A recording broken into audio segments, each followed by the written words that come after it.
Thank you, President Trump. Thank you, President Trump.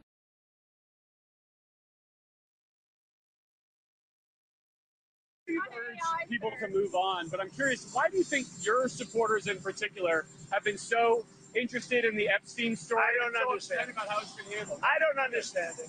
Why they would be so interested. He's dead for a long time. He was never a big factor in terms of life.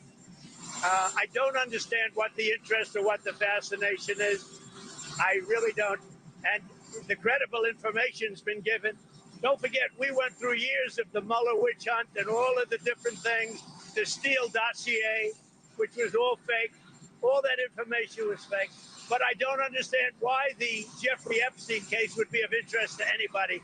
It's pretty boring stuff. It's sordid, but it's boring. And I don't understand why it keeps going. I think really only pretty bad people, including fake news, want to keep something like that going. But credible information, let them give it. Anything that's credible, I would say let.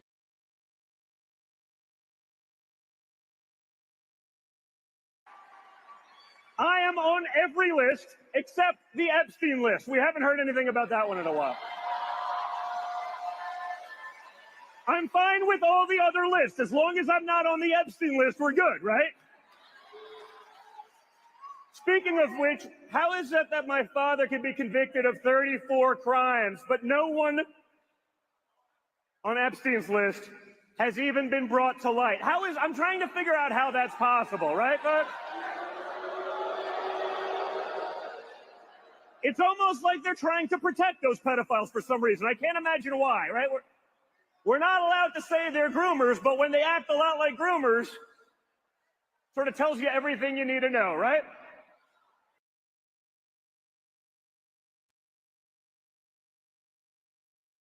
Hello, humans. 17th of July, 2025. This is your Power Report. I know how to technical direct the show, and I will not let Chrome stop me. I am Dan from the Internet. I am joined by a superstar panel of Bam, who unfortunately is with us. No, I'm just kidding. Thank you very much for coming. Rayyvana, it's been a minute. Good to see you. Long. I'm so happy to be back. Kristina, it hasn't been as long, but God, we're so happy to see you as well. Yeah, people got a lot of me on Tuesday, apparently, on this space.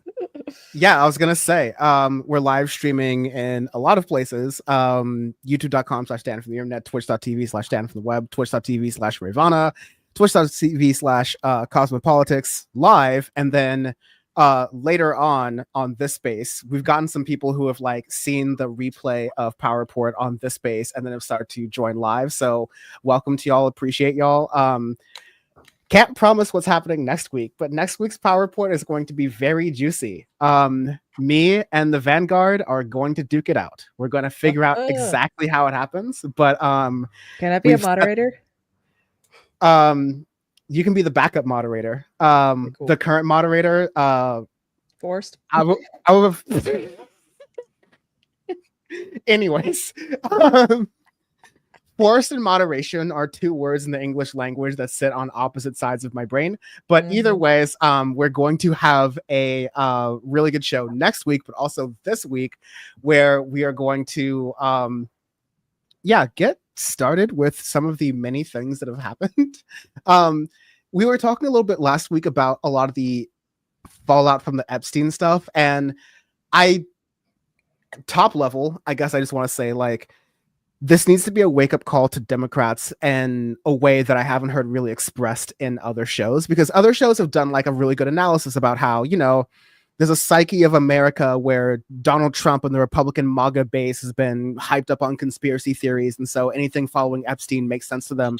But the bigger picture I need people, especially Democrats, especially Democratic strategists, to like get involved with and understand is that Americans are dumb.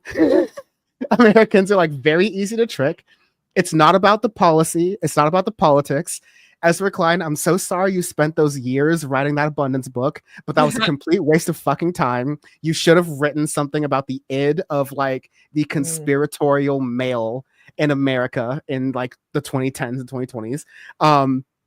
But this is really showing it, because this isn't, there's a policy here, but I'll let other folks speak. To me, like, I don't think the Epstein stuff is necessarily like that consequential, but it's something that was memed enough, and I do mean memed enough for the right wing to catch on to it, while they're losing their healthcare, while they're losing their education services, while their children are dying in floods because of their God King president getting rid of all these services.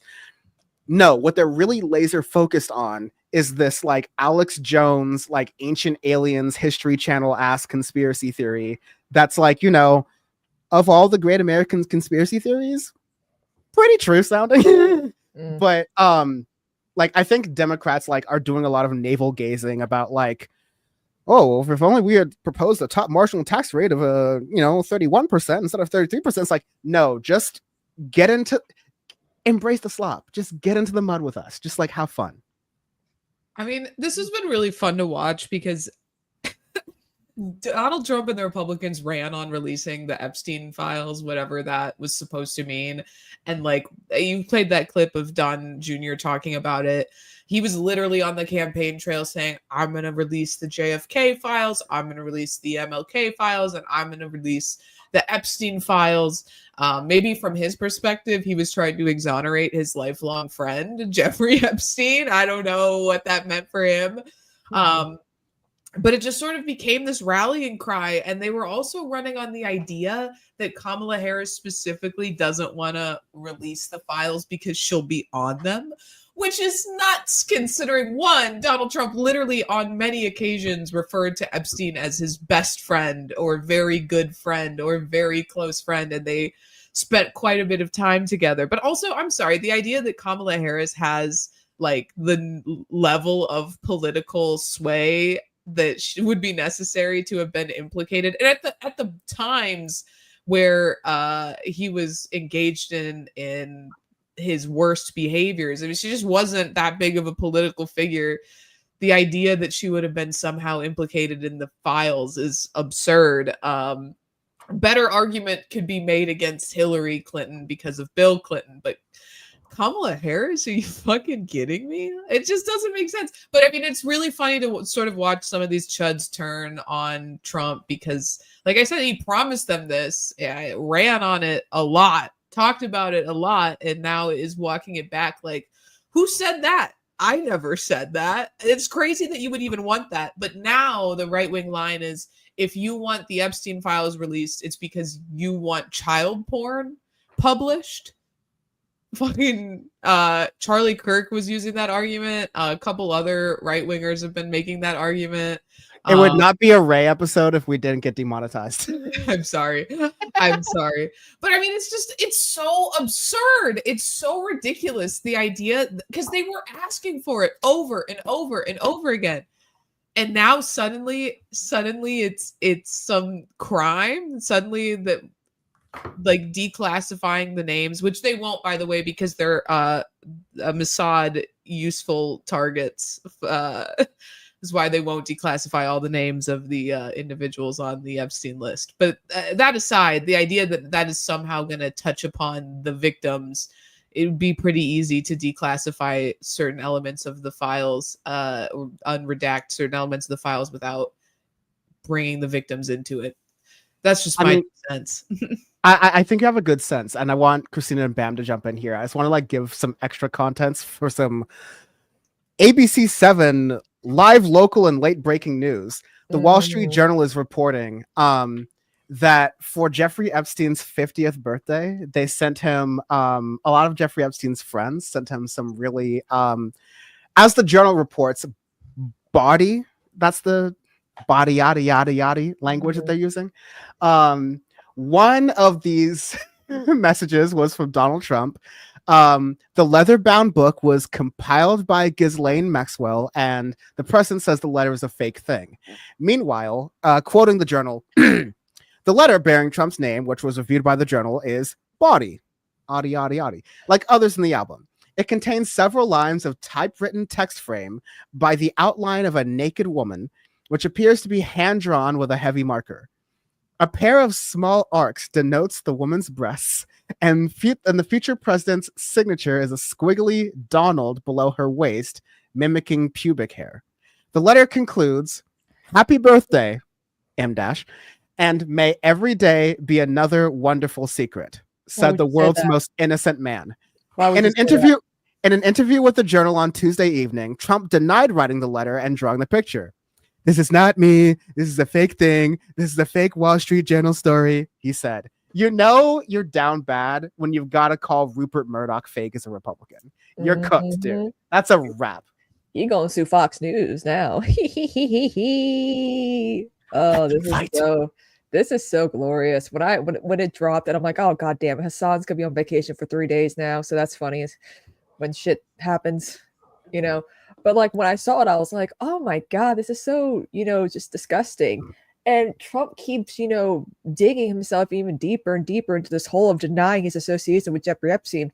If you look at like Jeffrey Epstein's, like all the court cases that could have been, there's that one from 2016 that came about in regards to him and Donald Trump raping a 13-year-old. The only thing that did not happen was that I believe it would not be a Kristina Ray Power report if we did not get demonetized. Yes. But no, you're totally right. Bam and I were talking about this in our chat. We were like, yo, we caught him in 4K already without didn't get served. They just didn't get served. That was the only thing that did not happen. That's why nothing went forward with that 2016 case. So it's just so funny when people are like, well, Bill Clinton. I'm like, that's what's stopping the Democrats from going all in. They need to just stab Bill Clinton in the back. He's useless. We don't need him anymore. They don't need him anymore. Just, who cares? Everyone, I mean, at least release just the names of the folks that are involved. We don't need to see any details about the victims or whatever. Just say who, like Stephen King, for instance. Apparently he was definitely on the list because he's agreeing with Trump about this. And I'm like, I mean, but this is also the same guy who wrote A Child Orgy in It. So what do you expect? Well, it seems like the Democrats right now are saying release it. I mean, that's what they put out the other day. Like, let's go. I saw Rayyvana talking about it. And I don't really know. Like, I haven't been keeping up with the Epstein list because I'm not on it. But now you got me thinking maybe you are on it. Yeah. Never even been to Florida.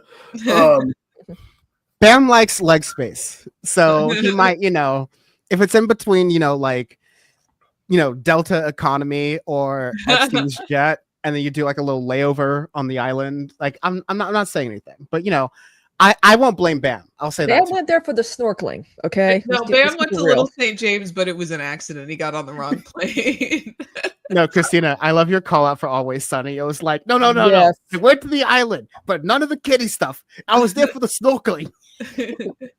I like cold weather, but yeah. I know there's like the audio of Jeffrey Epstein talking about him being Donald Trump's best friend for some time. And I wonder, like, does Jeffrey Epstein talk about being Bill Clinton's best friend at that time? Like, is he ever saying like me and Bill were like best buddies? I don't know if, there are a lot of people that took that jet. I mean, RFK had to admit it. I think it was on Fox News. Like, yeah. That he was on there multiple times. Trump used it as his campaign jet after he died. He first fucked Melania on that thing, and that's where they met. Right. So, even with that, it's like, I don't know what Bill Clinton did or didn't do, but it seems like nobody told Democrats in Congress right now to leave this alone. Like, they told them just do what you do, and let's call these Republicans out on their hypocrisy. I was thinking that it would be like a 2-3 day story, but it is still like going every day for a while now. Eternity later. And I'm literally like, I'm going to do this as away from the mic as possible, but I'm like, fan the flames. Go ahead. Do it. Do it. Yeah. Like, let them fight. Go ahead. Like, this is nothing but smut for anyone like center and to the left. 50 Like Shades of if Grey you're got nothing on this. like if you're anarchist to centrist, we are now like we are all perverts together. We're like, let them fight. Yeah. This is going to be fun. Like, you know, we can use this and we can like catch them up. Like, thankfully, we have my boy Robert Garcia, Maxwell Frost. You have girl out of Texas. Like, we have all these people who are actually now on the House Oversight Committee, the Judicial Committee, etc. Jasmine Crockett, I was trying to say, who are going to now be fighting and bringing this up. And they have, you know, not Zoran Momdani levels of like media savvy and just like clout and riz, but like they are much more media savvy than like BBL Jim Jeffries. Oh my God. I don't know if I should bring it up now. I don't know how long we're going to talk about this, but I did see something that the ugliest man in politics, Steve Bannon, had to say about it.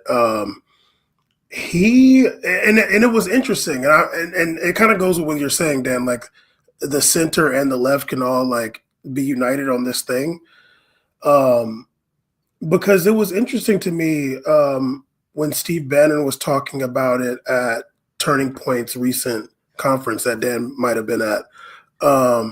In the audience, hearing loudly when Charlie Kirk's uppercase head and lowercase face walked out on stage. People forget that when Hassan Piker and Charlie Kirk first debated at Politicon, that I was actually sabotaging Hassan so that Charlie would win. It was the long game. That's exactly what I was doing. What was I saying? Yeah, so Steve Bannon was saying that, like, Steve Bannon is like a true believer right winger. Like, he is an internationalist right wing agitator. He's in Brazil, he's in Spain, he's in Austria, Netherlands, France, just promoting whoever is on the right in every country. He is like someone who is like so against the left. He can adopt like whatever is the right wing agenda in each country. Like the right wing agenda in Brazil is different than Spain, is different than the Netherlands. Like, and he's just like, I'm all for it everywhere. But when he Can I play a 30-second clip of that Turning Points thing? Like, it might not be the thing you're talking about, but like just so people get a vibe of Steve Bannon there. Go for it. I mean, yeah, please put that human skin tag on the screen. Right in the This is a crusade. This is a holy war against the deep state. Donald Trump is our instrument for retribution. I don't want to hear Glenn Youngkin in a vest. I don't want to hear Kemp with his George accent. I don't want to hear it. Donald Trump is our instrument for righteous indignation. Yes. So yeah, that's his vibe, as you were saying, Bam. Yeah, it wasn't that clip, but he said that when he was talking about the Epstein stuff, I noticed that he said, if we don't like figure this out or whatever, like we're going to lose the House and we're going to lose the Senate and we are going to lose the presidency. Mm-hmm. And I was like, that's really interesting because Steve Bannon is to the right of probably 90% of the people, the Republicans in Congress. Like his politics are to the right of them, but he looks at them as the tool to get his agenda probably over time. And I was like, that's like the left. Like we gotta kind of think like that too. Like, because for whatever you want to say about Steve Bannon, like he's not dumb. Like he is like out here trying to really push like that agenda. And he even made an adjustment because he used to be like a big, like, you know, Islam is trying to take over the world guy. And then when Trump got elected, you see him in Saudi Arabia with Donald Trump. Like, he's like, oh no, like actually like these Saudi guys, like they're basically on our side too. You know, like they're not trying to get a global jihad. They just want money and they'll give it to us. So I'll do the sword dance with Trump in Riyadh. And yeah, and I just saw him say that. And I'm like, yeah, like we're to the left of all these people in Congress too. and I'm never going to call myself a Democrat, but it's like, yeah, dude, like we got to just be against the right. The way that somebody like Steve Bannon is agitating, he's just against everybody in the center to the left. I'm against those people. Right. That's my enemy. No more strong Republican Party bullshit. He's like, that's my enemy. Like those people, that's it. And I'm like, that's how we got to be. Like, that's our enemy. And we'll clean up the center to the left when we can. But that's my thing. And we can do whatever. I mean, Steve Bannon has really been at the epicenter of the right-wing cultural movement for decades now. I mean, he is the architect of Gamergate. He was using World of Warcraft to mobilize this legion of incels to push discourse in this country to the right. And it worked. It was so effective that it essentially was one of the catalysts that gave us Trump won. And so I think you're exactly right. And I think people have a tendency to, sort of categorize Steve Bannon in the same way that they would any other right-wing cultural commentator like Ben Shapiro or Charlie Kirk, but that he wields power in an effective way that they do not. And he is willing.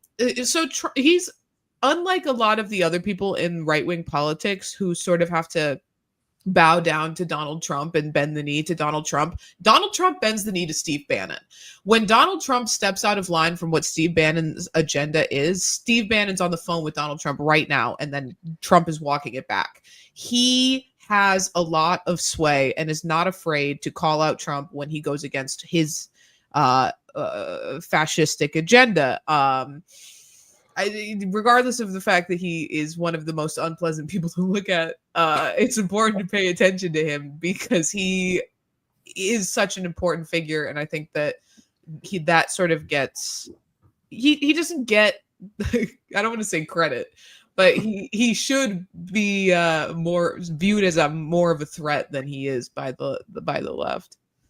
His agenda was, he said he wants to take down the administrative state. That's what Trump is doing, right? He's firing everybody. Like, that's your race, by the way, apparently. Ugh. Jesus Christ. Dan, why'd you put him on there? I saw it. It's called production. It's called production. Oh, God. Oh. Remember that, what was a 60-minute interview? His like jaw or whatever was like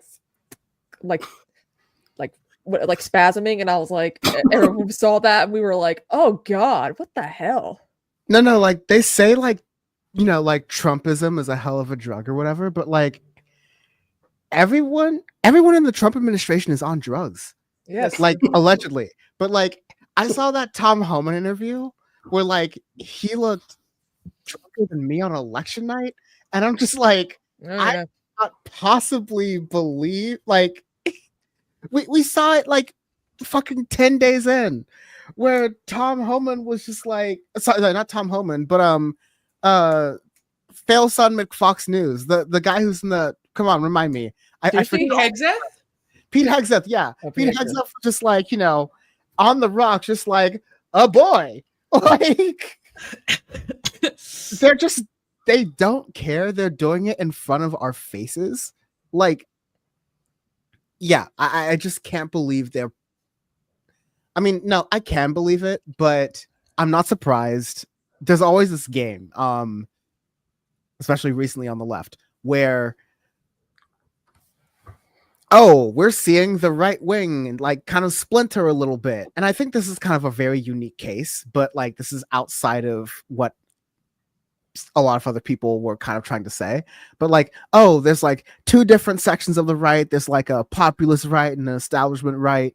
And, they're all going to like level out. Literally, Charlie Kirk is like flip-flopping like an IHOP pancake. Yeah, like 2 a.m.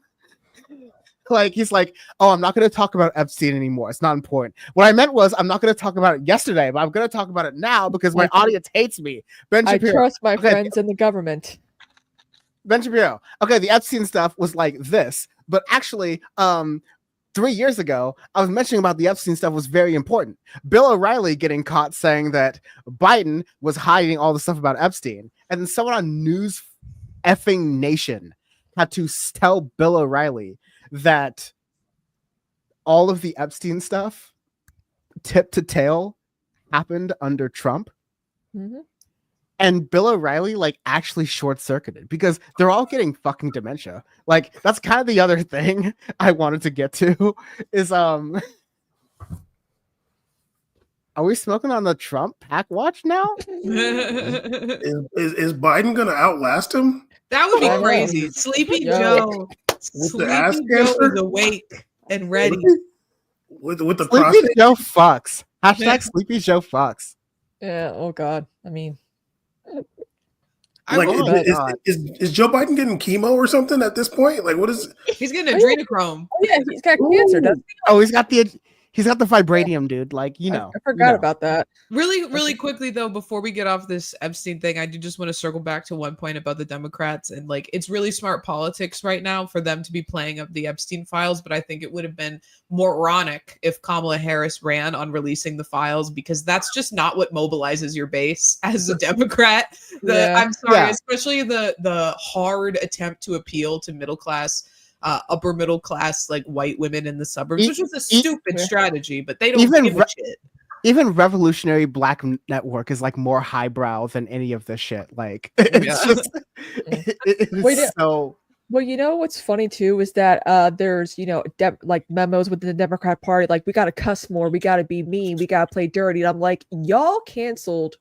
Actually, no, y'all stopped Tim Walz for calling Republicans weird, and that was doing y'all so much favors in the polls. The moment you guys were killing in the polls, you stopped doing that because you didn't want to be rude and appeal to the moderate voter who will never vote Democrat. They're always voting for Republican.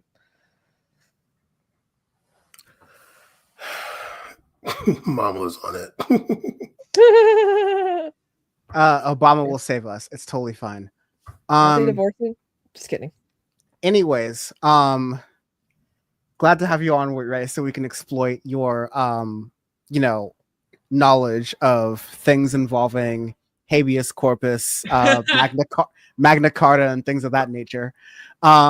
So what is rescission, and what's the difference between rescission and circumcision? Wait, what? Don't put me on the spot like you this. Say it's all on us that you get demonetized? Okay. Let's see how this is. No. It's just like at this point, it's just like how low can we go? Low can you go? Like can you go? Whenever like the SpaceX rockets explode, it's just like, oh, this is just like, we learned so much from this moment. This is like one of those things. We should drop Elon from the stratosphere. Also, RIP Felix, what's his face, who dropped from the stratosphere and landed in New Mexico. He died in a plane crash, I think.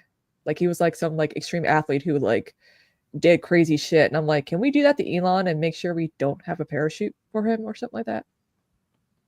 Rip to him. But no. Well, the thing I was kind of talking about, like, basically Trump did this like rescission sort of trick in, navigating the executive branch to be able to reappropriate funds that Congress had already made to things like the Corporation for Public Broadcasting, which funds NPR and PBS, BAM's favorite networks, ones that he trusts more than Democracy Now! And It's Going Down, are going to lose their funding in really crucial places. Like especially rural areas where they're not able to get their funding from a lot of other like sources because they're in densely populated areas. A lot of times public media is the only way where people are able to get emergency alerts and things like that. And Donald Trump is funneling a lot of that money. If you look at the changes in a lot of the budget, it's not going towards expanding Medicaid. It's not going towards protecting national parks. It's doing the opposite of all of those things. It's mostly going towards more ICE agents in the streets and more deportations and more towards our military machine under the guise of being America first. And also more giveaways to the rich and anyone who likes crypto. Did you actually want me to answer the rescission question? Because I can. Okay, you can. Okay, good. Sorry, I couldn't answer the circumcision question because I'm not a medical doctor, but I am a lawyer. But essentially, like, rescission allows you to unilaterally revoke a contract because the other party has materially breached it. So, like, an example of that would be like there was fraud in the contract, or they they didn't uphold their end of the agreement, so that gives you permission to withhold your performance under the contract and essentially cancel the contract. So I guess like my question honestly like is why wouldn't like a Democrat, like, is this one of those like parliamentarian things where it's like, oh yeah, you can just totally do this if you want to, but it's like in bad form or like impolite or against norms to do this sort of thing? Yeah, like, that's definitely why Democrats don't do it, because they have to play to the rules. I mean, in this context, I don't even think rescission really I mean, obviously it's a BS argument that he's making to justify the rescission, but I mean, it doesn't really apply here perfectly neatly because it's just the nature of government contracts. But yeah, I mean, why wouldn't Democrats just play the same politics game? Because they hate winning. They hate to win. Because that's honestly like a good thing to splice out, because there's a range of things Donald Trump does, from like, oh, I just don't care about norms, to like, oh, I just don't care about the law. Yeah. Right. And those are like there's no law anymore. So no gods, no masters. Right. But like, it's like, it's like, it's the difference between I can afford to pay these 28 parking tickets versus like, I'm going to get arrested for a brake light being out. Like there's two different things, and like, there's two different like ways to go about it. And it seems like this is more on the like parliamentarian side of, oh, Democrats could just say, I've got the law. I don't care. I'll see you in court. I'll rack you up in court. I don't care. Meanwhile, I'm just going to do this thing, but like in a better way. But this is just one of those avenues that Trump is just like, I don't care about the norms. Yeah. I mean, I thought we were talking about Trump's legs not working no more. I don't even know. We do have to talk about that. You know what's the main cause of that? Not being an active person, just being lazy. No, it's a health bar. What you don't understand, Kristina, is that you have a finite amount of energy when you're born, as Donald Trump has taught us, and that the more you move around, the less energy you will have later in life. So it's actually really important to stay as immobile as possible. That is the key to longevity. Did you watch the Apprentice movie like I did? Because that's exactly what he tells the plastic surgeon. Yes. They're like, you just got extras. He's like, no, that makes you tired. Justice for Sebastian Stan. He should have won the Oscar for that. But he's so lazy. He won't even bring back the bone spurs, dude. It was right there. Just like that. Yeah. I wonder, like, if Tina, that's so true too. If Donald Trump has to be in a wheelchair, like, what would that do to him? Like, he can't do that. Like, I think he'd rather die. He'd rather die than have to be wheeled out in front of the public. Yeah, that's I'm picturing that right now. He wouldn't be able to do like a FDR thing. It would be just too embarrassing. He would feel like a dejected, beaten man. Well, it's like not. I'm here for it. It's not like, to be clear, it's not like to be like, oh, if you are in a wheelchair or something, that's somehow like a degraded quality of life. It's just like Donald Trump has so much of an ego and such image, and the Republican project right now. Even when you look at what I was referencing earlier about the Medicaid cuts, it is like, as a lot of people have described, like, I think maybe it's been like Alex Nichols recently, but like, it is like a soft version of eugenics. Yeah. To say that, like, oh, we're going to make it extra hard for people who qualify for Medicaid or Medicare, but just like are not able to work or not able to, like, it's extra difficulty to like get all these forms filled and jump off through all these hoops. Like, it is so obviously kind of targeted to be at this project, which again is that N-word that Greg Gutfeld loves to use apparently now. Which one? Well, I'm sure that he loves to use multiple ones. He's supposed to be the right answer to Jon Stewart, but like it would work if he had the same type of like way Jon Stewart does his humor. But the problem is that he doesn't have that same vibe that Jon Stewart has. But for like the right, he just is mean. He's not even the right answer. He's not even the right answer to Joey Diaz. Yeah, but the conservatives like he's our Jon Stewart. I'm like, how? He doesn't faint out. He doesn't like yell at the camera and yell and scream and get outraged. And people like I've watched his like late night show, and when he does like his jokes from like paper, he only gets like two laughs from like crew members, not like the people on his panels. But it's like you hear like whatever. But it's like this guy's supposed to be funny. I think that if Trump is in a wheelchair, he'll just hide for like 7 months like Putin did during COVID. Like, you'll only see him from behind the Resolute desk or the pay no attention to that man behind the curtain. Yeah, the Resolute desk. Yeah, like he'll only be like behind a desk. Like, there'll just be rumors that he's in a wheelchair, rumors that he's like has a walker. And then I just hope that you just see Biden like actually riding a bike again, and like how embarrassing. Also, too, if left untreated, it could lead to death. And I'm not really sure if Trump's all about that health nonsense, so I doubt they're gonna do much to treat this. Because remember the picture of his hand? I'm like, what the fuck is this bad concealer? I'm like, okay, first of all, you're not using Honey Beige from Dream Matte Mousse Maybelline foundation. You're supposed to use if you want to cover up bruising, you go with a color corrector, then your concealer, because then it looks weird like that. It looks indented too. Like his skin looks so. Yeah, that's sick. I hate that. It looks like he has ringworm. Yeah. Exactly. I haven't heard ringworm in so long. It just looks like someone like pressed Fucking in. RFK. RFK human ringworm. Living. Oh my god. Yeah, so like there's like what is the actual medical diagnosis? Like his legs were swelling and something with his veins. The actual medical diagnosis: fat legs. I think what happened chronic venous insufficiency, which is basically blood isn't pumping to his extremities well enough. Ooh. So, I mean, again, and it gets closer.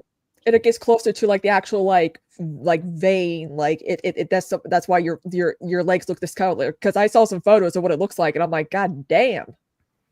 Like legs are brown. The legs are fat, dude. Fat and brown. Like again, we saw it even during the first administration when we were like, damn, Trump is the most caked up president of the United States of America we've ever seen. Mm-hmm. Like we all kind of knew that, like, and again, we saw when he had the when he saw the Pennsylvania Turnpike. No, it was even the Pennsylvania Turnpike spread. When he had the McDonald's and the Wendy's, he was inviting some college football team. The healthiest piece of food I've ever seen him pose with is when in 2016 he was in Trump Tower and he was like, "I love Hispanics. The taco bowls at Trump Tower are the best."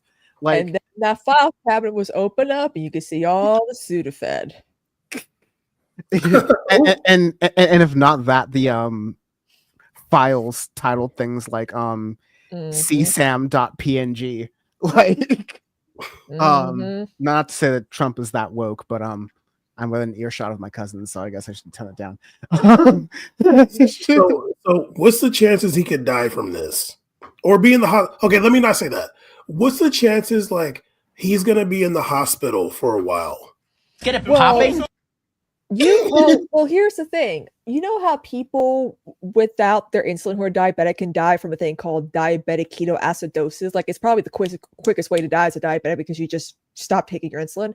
If they don't like come up with a good treatment, he probably could end up in the hospital and his condition could get worse. So there's that. I mean, I was looking at how how it progresses, and it could get pretty bad. Like it just it ends up spreading. Like your penis can get numb. Like all that can get numb. Let's get it popping.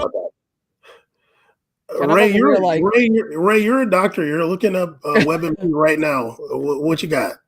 I'm very muted. You're still muted. Yeah, you're still Right. muted. Yeah. On a Dr. news Ray. show, and that is what happened in the news. Uh-oh. Yeah, literally, Aaron, not the penis. We're not thinking about the mushroom. Oh God, you're back. I think I'm literally reading the chronic venous insufficiency Wikipedia right now and just control effing for death. I have so far no luck, but I'm gonna keep. What about morbidity? What about pack watch? It's progression, folks. Yes. Its progression can lead to morbidity. Nice. Yeah. Oh, they get it causes ulcers, which are very difficult to treat, and they are painful and debilitating. Thank you, God. Thank you for this. You know what's interesting too is that if he has ulcers, he could develop sepsis, and he could have like a negative reaction to an antibiotic, and that way, I just think about Donald Trump. He's such a narcissist, and he's like the ultimate man baby when he feels pain. Like I don't want any treatment. No, bam. That's gonna be him. Like he's gonna be like, I'm too big for this. Like I don't need this. I'm fine. Like, I'm fine. He can't deal with pain. No. Like he is the ultimate baby. Like I can imagine like them finding out like what's going on with him. Like he was trying to ignore it, and then like he was just hurting, and he's like, Melania, take me to the hospital. He's like in a blanket or something, or bring the doctors, and they're like, well, dude, man, like your whole exercise a little bit more, something, dude. And like, can I present something for the record to prove this? Ooh. I present to you. Let's see. This was the 6th of October, 2020. This is a clip that we actually played on Power Report around that time. And this is what it was like when your boy, mask head Donald Trump, was dealing with the vid. All right, let me do this. Oh, yeah. Looking real normal. Yeah. Doing his usual cokey face.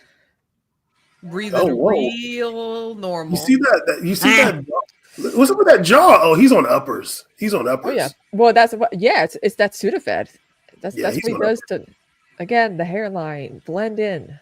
That breathing. See that? See? Oh, I caught it 4 times. Oh, 5. Nose is stubborn. Easy breathing. When you're breathing through your bottom teeth like that, yeah, that's uppers. Like the Looney Tunes character in Love. Mm-hmm. Oh, the breaths are getting tough for him. A lot too. I notice it more and more. But he brags about not getting sleep. I'm like, yes, because I'm a fucking Sudafed you're on. Meanwhile, I'm like 12 hours of sleep, please.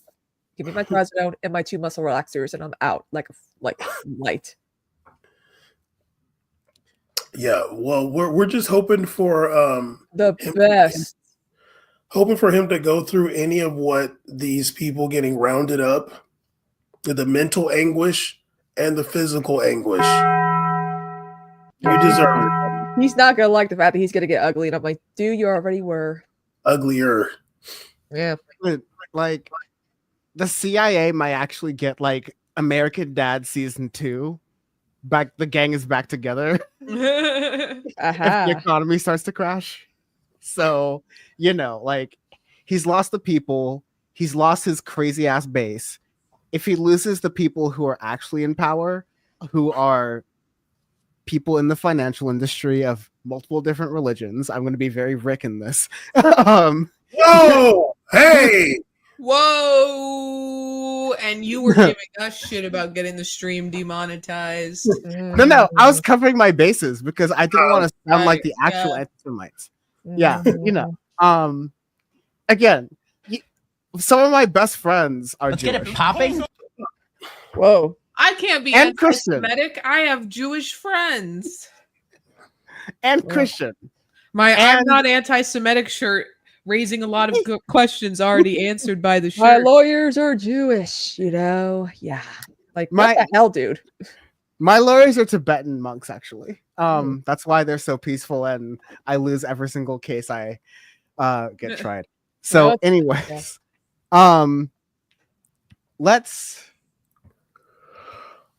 I don't know. Do we want to? Bam, do you want? Actually, no. Let's stay with some like domestic news because I'm actually curious, Ray. I'm very like LA and New York centric, especially like when it comes to a lot of what's going on with these ICE raids. But I'm hearing a lot of stuff happening across the country, and because it's either LA, New York, and New Jersey, and then like everything else. And you count as the everything else correspondent along with Kristina. No, I'm kidding. But like the Chicago correspondent. Yeah, I understand what you're trying to say about the Midwest. I get it. There's a lot. Actually, in defense of Chicago, no defense needed. It's the best city in the world. But continue. I mean, it's not really the flyover state when like it's literally where all of the trains and the planes go. So like, thank you. We're not Milwaukee. You're the layover. You're the layover state. The planes go to Atlanta, actually. That's true, actually. Okay, not all of us are bougie enough to fly Delta all the time. Bam. Sorry, not. Yeah, not some like of us fly Frontier. Bam. Okay. I can't even afford to fly. Period. So. Anyways, I want to hear kind of like what you've been seeing and like hearing on the ground in Chicago with like the ICE raids, because apparently those are picking up there as well. We just like apparently they're taking out 2,000 agents in Los Angeles, but you know, they say that now they got more funding, so who knows how that's going to be in the future. I think I'm like inserting my own opinion right there, but yeah, I'm curious what you're kind of seeing over there. Oh yeah, things have been fucking awful here. I mean, obviously our city is a sanctuary. Yeah, right. Next Our story. city is a sanctuary city, so city employees, including law enforcement, are not allowed to cooperate with ICE, and that I think has been quite successful so far. That being said, it hasn't prevented ICE from disappearing people. There, you know, majority. I live in a neighborhood that's mostly Latino, but the neighborhood that has like the most Latino people is Pilsen, and the tamale cart sellers have not been going out and selling because they're afraid they're going to get picked up by ICE. They've taken kids from schools. The suburbs have been really bad. My hometown, just outside of the city, also majority Latino city, has been absolutely decimated by these ICE raids. And shout out to all the civilian journalists, the citizen journalists who have been covering this, because the local media isn't out there. But I mean, videos of people being dragged out of their cars, illegal warrants being executed to disappear people from their homes. It's been a fucking nightmare here. People are scared. People are frantic, and rightfully so, because these are heinous times. I mean, they kidnapped a man, because there's no other word. You can't say arrest. It's not an arrest. This is unlawful, deputized bigots going into people's homes and ruining their families and their lives. But a man who's lived here for almost 40 years was taken from his house, and as they were trying to execute a warrant against somebody else who just wasn't there. So instead they snatched up this dad who had been here since he was a kid, and left the family in ruins because he was the primary breadwinner of the family. So now they don't know what they're going to do. They don't know where he is. They've got no idea what's going on, and it's mortifying. And that's just one example of thousands. Yeah, things are not great here. I'll say I think people living in the city get a little bit more coverage, but they also have a little bit more insulation than the suburban undocumented immigrants, or even documented immigrants are being harassed. It doesn't matter if what your status is. They don't care if you look, it's literally the color fucking spectrum chart. If you are past a certain threshold, then they're targeting you. And it's really upsetting here in the city because we do have such a large immigrant population, including Ukrainian refugees. There's a huge Ukrainian population here, large Polish population. And not seeing these communities rally together to protect each other is frustrating, especially considering we are at a time where birthright citizenship is up in the air. I mean, do you think that you're not next? It's so frustrating, but I mean, there's been a lot of solidarity, and as Bam was alluding to, these white immigrants, there's not solidarity there, but between other communities in the city, tons of solidarity, lots of protests, lots of people coming out to support both Palestine and protest against ICE. So on that front, you know, Chicago has a strong union background too, so lots of unions are going out and protesting against ICE. Protesting against the genocide in Gaza simultaneously. But yeah, I mean, frustrating doesn't even begin to describe this situation. I mean, this is lives are being destroyed, people are being kidnapped, people are being disappeared and sent to work camps. How else can you describe this other than fascism? It's really unprecedented. I mean, it's obviously we talked about it here before, but it's same in like like the different small cities that surround like Los Angeles County. Like it was crazy. I was like I'm subscribed to France 24 English on YouTube, and to see France 24 posting a picture of an ICE raid in Downey, and I was just like, this is insane that France 24 is saying the city of Downey, because it's like, you got to be really from over here to know what Downey is. And they're like, yeah, there's these insane ICE raids in all these different cities. But it was like when DW was in Berkeley, DW from Germany. Right. I was like, oh my God. Right. There was a German. There's a car wash like not too far from me, and it's like some Arab guys that own it, but like the people that wash the cars are immigrants from Latin America somewhere. And yeah, it's empty now. And like, you know, like it's literally empty. There has been like some like people that sell stuff for different food trucks and stuff coming back. But there were areas that was just like a ghost town where it used to be thriving. And yeah, I'm hoping it dies down. Danny said they're going to get rid of some ICE agents from here, but it was literally like all over. I mean, I'm sure like the whole California, but here, like Los Angeles County, San Diego County, like there was like genuine fear among people. Because yeah, like you said, Ray, they're not. It's not like they don't have a. First of all, they don't have a mandate for what they're doing. Like they do not have a mandate, and they're not even like.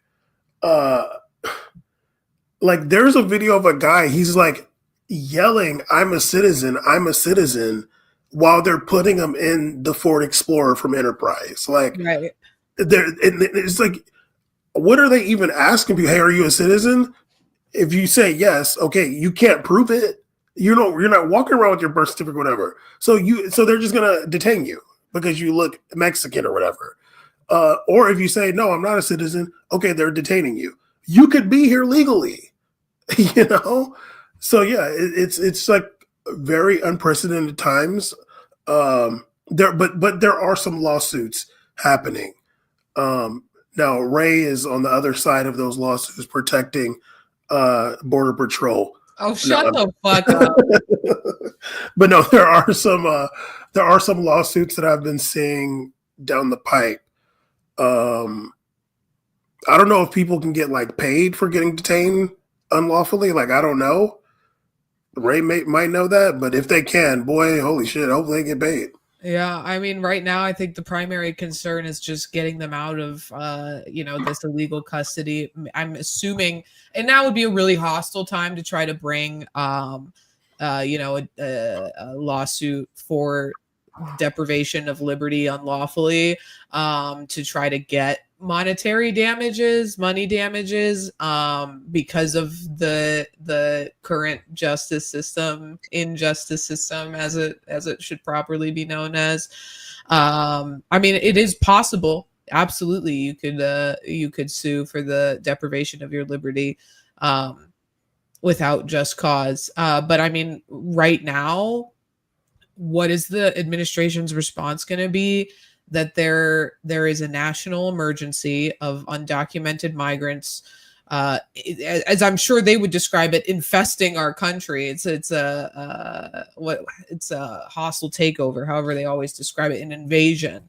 And so the deprivation of the liberty of a few is a necessary evil in order to enact our goal. And you know what? There are some judges in this country who I think would accept that argument. Particularly, we've got 6 of them on the Supreme Court right now who I'm 100% Justice Alito would gladly pen this decision, right? I mean, if it was the rights of tribal members, apparently not. He's got a weird carve out for them, but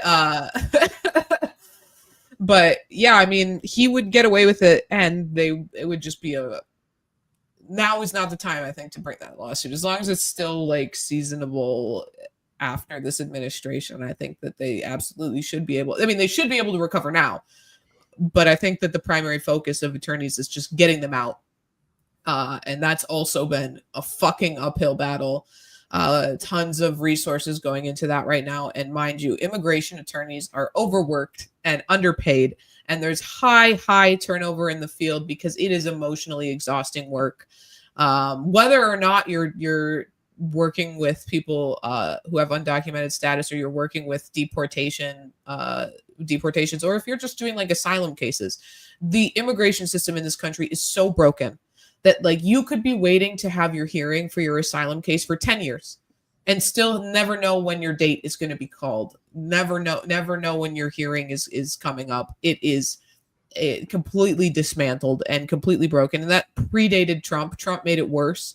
And now the world is in shambles. Well, he said the asylum seekers got to stay in Mexico. And I'm like, I couldn't believe that. Like, I'm like, all these countries in the world, when somebody comes for asylum, they let them in.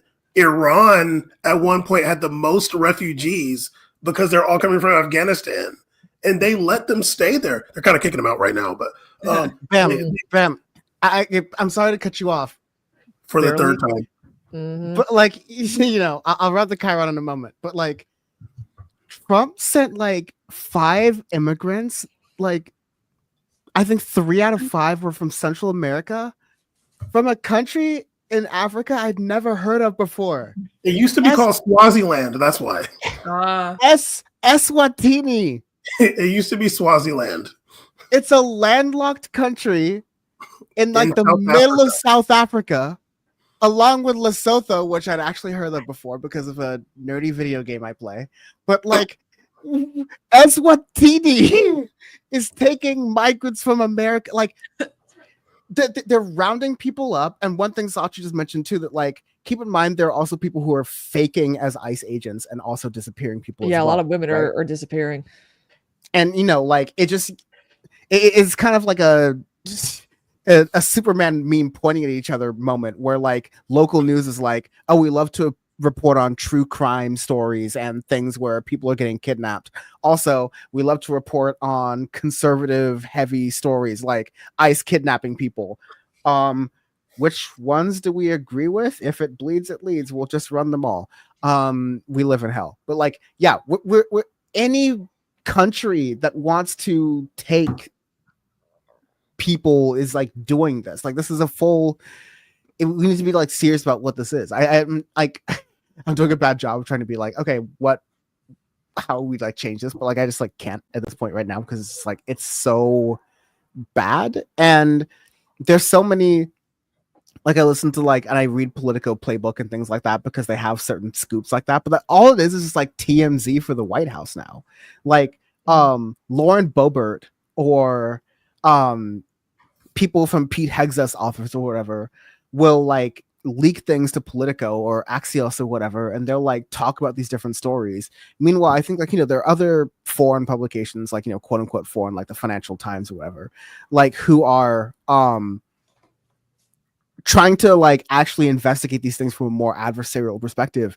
But it just feels so vapid that a lot of media is covering this without the historical context that A, this moment deserves, B, that a lot of people were talking about during the first Trump administration and frankly during some other Democratic administrations as well, and C, those same things that people on the left were talking about, we're all getting chastised for saying, oh, you can't call them Nazis, oh, you can't call them bigoted, oh, like all these other different things. And you see what they're doing right now with no impunity. Like ICE is being granted access to like this Palantir system that is combining data from the IRS to figure out people's last addresses where they filed taxes. These are people who pay into certain systems within taxes that they never get to take out, like Social Security, because they're not citizens. Yeah, like yeah. Because they're doing that now. And I'm like, who though? The only people you're gonna find are actually like people who became US citizens, which they're definitely gonna deport as well, because that's what they've been doing on top of everything else. I mean, they also said, you know, Trump has alluded to many times deporting citizens too, and you're already seeing like his political opponents getting fired or blacklisted or laid off from their jobs. Like, this is not great, and like it's very bad. And it's kind of crazy that I can't say exactly how bad it is because the same platforms that are giving money to this president are also like censoring how much we can convey how bad this is. But that's why it all goes back to the people in charge, which is okay. Anyways, but also too, landlords are not being told to give up any undocumented immigrants. But here's the thing: this is how landlords could actually be the good guys. Why would they want to lose revenue? Because that's kind of the whole point of being a landlord. You're renting out to tenants. They give you the money. You're able to do whatever the fuck with that money. Pay for maintenance, pay for, whatever. Because it's this, we got this here. Also, too, my apartment's nominated for like one of the best community apartments because it's so liberal. Like they really try to they did not let people pay rent during COVID. They finally raised the rent though, but they're fast with everything like maintenance and whatnot. I'm like, awesome, cool, but what are you gonna do about if we have any undocumented immigrants living here? Okay, because I would not. First of all, fuck being a landlord. Second of all, again, if you want to do something good, you do not give up your tenants to ICE. Do not do that. Think of the money. That's what I'm thinking, guys. Think of you people depend on those people's, rent every month. Okay, think about it. Well, because, but also too, it's hard enough to rent places out anyway because the rent's too damn high. You really think that some, that undocumented immigrants probably could have to afford living in an apartment that's like $1,200, $1,300, $2,000 a month? I don't think so. Well, they're probably threatening the landlords, like, you're subject to some kind of crime if you don't give up these people. It's not true. Like a slumlord type. Like we're gonna do such and such if you don't give up, if you have any undocumented people. Now, hopefully they don't fall for that because that's not true. They're not gonna do anything to you. But people get scared when they see somebody with a badge, and you know. Yeah, they. I mean, that was the first time when a cop came in and knocked on my door, and I was like, "Oh my god, what I do?" He's like, "You didn't do anything, but do you know these people? Were you aware they had cameras in your home?" I'm like, "Nope. What?" Every time I'm like, I see a cop, I'm like, "Oh no, what happened?" Because bad experience and whatnot. But it's interesting that, they're doing the whole, give us all the Medicaid information. I'm like, but those are actually citizens because, again, undocumented immigrants cannot get Medicaid unless it's like an emergency, like ER situation. But then again, there's a difference between state and federal funding in those cases. Well, they're rounding people up, and yeah, they're sending them to I think Kosovo is also going to accept people.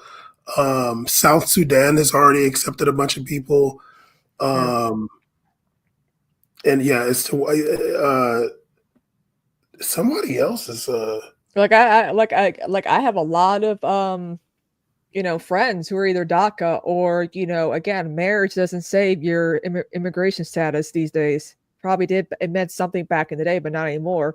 And I know a girl whose father is not a citizen, but her mother became a citizen recently. And I'm like, there's no chance for both of them at this point. It doesn't matter if they've been, paying taxes for as long as they've been here and have done legitimate work. I mean, even marrying a U.S. citizen, if you are undocumented, you can't change your status to become. If you were here on a green card, that would be different. But like undocumented people still can't get citizenship just by marrying an American citizen. It's bogus, but that's the way that the immigration statutes or are protects them in any way. Yeah. Yeah, they just detained what's that? The boxer dude. Somebody Junior is Julio Chavez Jr. I forgot his name, but he just fought Jake Paul, and then right after that he got detained by ICE, and his wife is American. Yeah, there is. If I could, I want to segue to something slightly lighter because things are dark, and there's something I want to try to move towards. But in New York City, because that's the kind of show this is. This is another one of those annoying New York City centric shows again, which honestly benefits everyone on this show because I'm known for trying to run the show over time. And once I live on the East Coast, that shit does not happen anymore because it's midnight for me. But Emmy. Yes. No. But in New York, Zoran, let's just state some facts here. For once, I'm going to be as objective as possible. Zoran Mamdani is the Democratic nominee for president. President of New York City, baby. Zoran Mamdani is the presidential. Fuck, I'm still hoping. Zoran Mamdani is the mayoral Democratic nominee, and that means that he represents the party. And he never said globalize the Intifada. Just saying. For the record, just to get it all clear, right? Therefore, all the Democrats should be supporting him. Eric Adams, who used to be a Democrat, who Tom Homan cut a deal with in order to allow ICE to come into New York City, a person who sat next to Tom Homan on Fox and Friends, and Tom Homan said, "Oh, if Eric Adams messes this up, I'm going to be up his ass." Then I am going to be Eric Adams decides he's going to run as an independent. Andrew Cuomo is deciding he's going to run as an independent, and both of them are starting to do these walk and talk style videos that consultants tell you to do now, or consultants would have told you to do in 2018. And now politicians are starting to do it in 2025. So good on them. If I see Andrew Cuomo in person, I'm just gonna turn on my phone and be like, "Don't touch me, you pervert." Let that be in your campaign ad. Let's see how Andrew Cuomo is doing, and then we'll see how maybe Eric Adams is doing. He sounds like he had a stroke too. What the hell? Well, that's valid. Hello, I'm Andrew Cuomo. And unless you've been living under a rock, you probably know that the Democratic primary... Under a rock, the Democratic primary... He does sound... Is he drunk? What happened? Again, he's slurring more than Greg Trump. Trump, Tom Homan, Pete Hegseth, Bam. You probably know that the Democratic primary did not go the way I had hoped. To the 440,000 New Yorkers who voted for me, a sincere thank you. Thank you for believing in me, in my agenda, and in my experience. Pause it. And I am truly sorry that I let you... Just a reminder, Zoran Mamdani is the candidate in New York's mayoral primary history to receive the most votes ever. Wow. That number, that Cuomo, doesn't matter. He's just saying a number because it makes it sound like he did get a ton of votes. thank you. Thank you for believing in me, in my agenda, and in my experience. And I am truly sorry that I let you down. But as my grandfather used to say, when you get knocked down, learn the lesson and pick yourself back up and get in the game. And that is what I'm going to do. The fight to save our city isn't over. Yeah, you know, I'm Andrew Cuomo. I'm very rugged. My grandfather used to say, get up if you get knocked down. My father used to say, don't worry if you get knocked down. I'm the governor of the state, so I will always make sure that you land on a pillow. Yeah. It's funny too, because again, he was also been like, I was an AAA, whatever. Like he was talking about like his like working class job. He did a video of like, you know, I'm like, dude, jump starting someone's. He did a video of jump starting someone's car battery, and he was like, "That's how New York I am." And I'm like, what do you think he is, Tim Walz? I'm like, dude, who is in a car in New York and keeps like jump starters in their like Uber? Like yeah, sure, but like if Andrew Cuomo.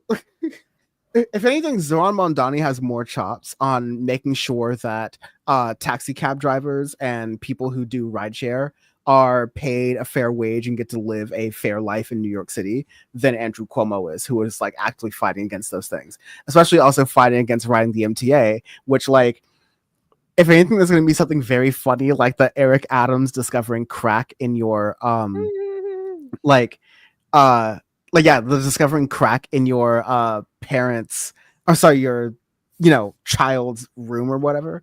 There's gonna be one of those moments. Your child's popular knapsack. Sorry. Coming back with a vengeance, Ray. I'm sorry, as an Eric Adams historian. I needed to get that off. But like, there's gonna be one awkward moment through this campaign where like Andrew Cuomo has to ride the subway, and it's gonna be like Hillary Clinton walking into an apartment in New York City, just like scream modern, done, just like be like, yeah. The game, and that is what I'm going to do. The fight to save our city isn't over. Only 13% of New Yorkers voted in the June primary. The general election is in November, and I am in it to win it. My opponent, Mr. Mondani, offers slick slogans, but no real solutions. We need a city with lower rent, safer streets, where buying your first home is once again possible, where childcare won't bankrupt you. That's the New York City we know. Away from that girl. That's the one that is still possible. Is he on his haven't Epic? given up on it, and you deserve a mayor with the experience and ideas to make it happen again, and the guts to take on anyone who stands in the way. Every day I'm going to be hitting the streets, meeting you where you are, to hear the good and the bad, problems and solutions. Because for the next few months, it's my responsibility to earn your vote. So let's do this. I'll see you out there. I don't know how you can see him out there when like he's staying with his daughter in Manhattan, but otherwise doesn't actually live in New York City. But yeah, exactly. I mean, no shame in the game. Sometimes you got, you got to get your foot in the door. Not all of us. So the son of the former governor, right? And can find a way to live in the city, like like Eric Adams. He lives in the city, right? The only thing going for Andrew Cuomo is that he is a sexual assaulter, and those seem to do pretty good in elections. How are you going to say the nipple rings? Yeah.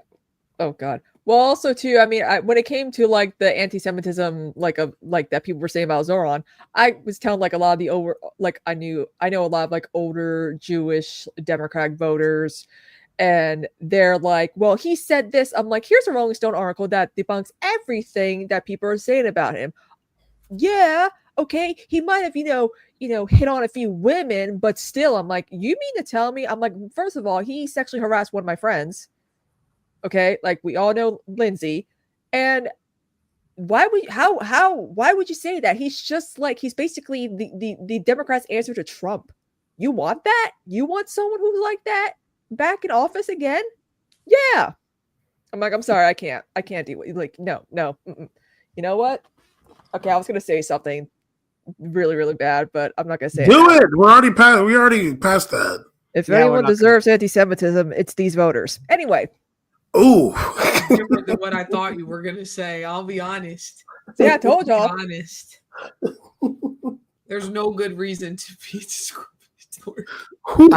I don't think anyone deserves anti-Semitism except the head of the ADL right now. Yeah, That's for the group chat, Kristina. That's for the group chat. that's what I said. Y'all told me to say it though. That's for the signal. Let's not put that. That's for the we're gonna unlist this after the show. Bad lefty with the LOL. Terrible. Yeah, told you it was bad. But how can you say, oh, he just he flirted with women or whatever? Like, no. Sadly, people don't care about women and what women go through. People just don't care. That's not important. But apparently, not having that brown guy is a big deal. Yeah. But I mean, but then there's also polls saying, oh, Andrew Cuomo's, beating him. I'm like, and what? But I'm like, sorry, but people need to stop listening to polls. Thank you for 10 years. No. There's other factors within polls that people don't even understand. And that's something we covered over on the space with the mayoral election as well. There's this video of Eric Adams like dancing in the club. I mean, honestly, there's like 30 of those. But like it's a meme where it's like Eric Adams, Eric Adams, and like it's unfortunately not on Instagram, and so my rendition. No, unfortunately, it was in Little Istanbul in New York. No, I'm kidding. No, it was like at a. I'm always saying that that New York is the Istanbul of America. New York is the Turkish Airways of my summer vacation. Well, I just that's not depressing at all. But what's interesting too about that is that we're seeing a few Democrats are like, we don't like what Zoran's say, but we like how he's doing it. Like you've seen some of those Democrats go around saying that, right? And I'm like, okay, I think we have a clip of Hakeem Jeffries who's just like, nice to see you, Jeffries. You mean? Wow, Bam is slim thick Hakeem Jeffries. Bam decided to dip. That's awkward. Wonder what that means.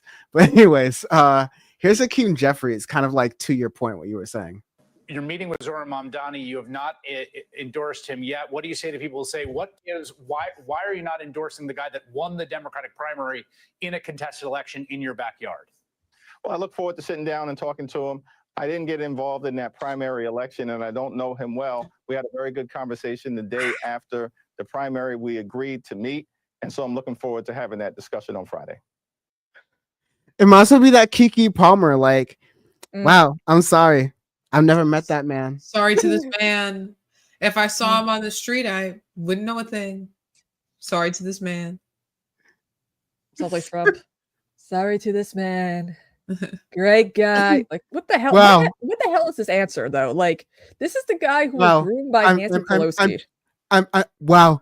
I'm just hearing about this for the first time. This is it's a sad day. This is a very sad day.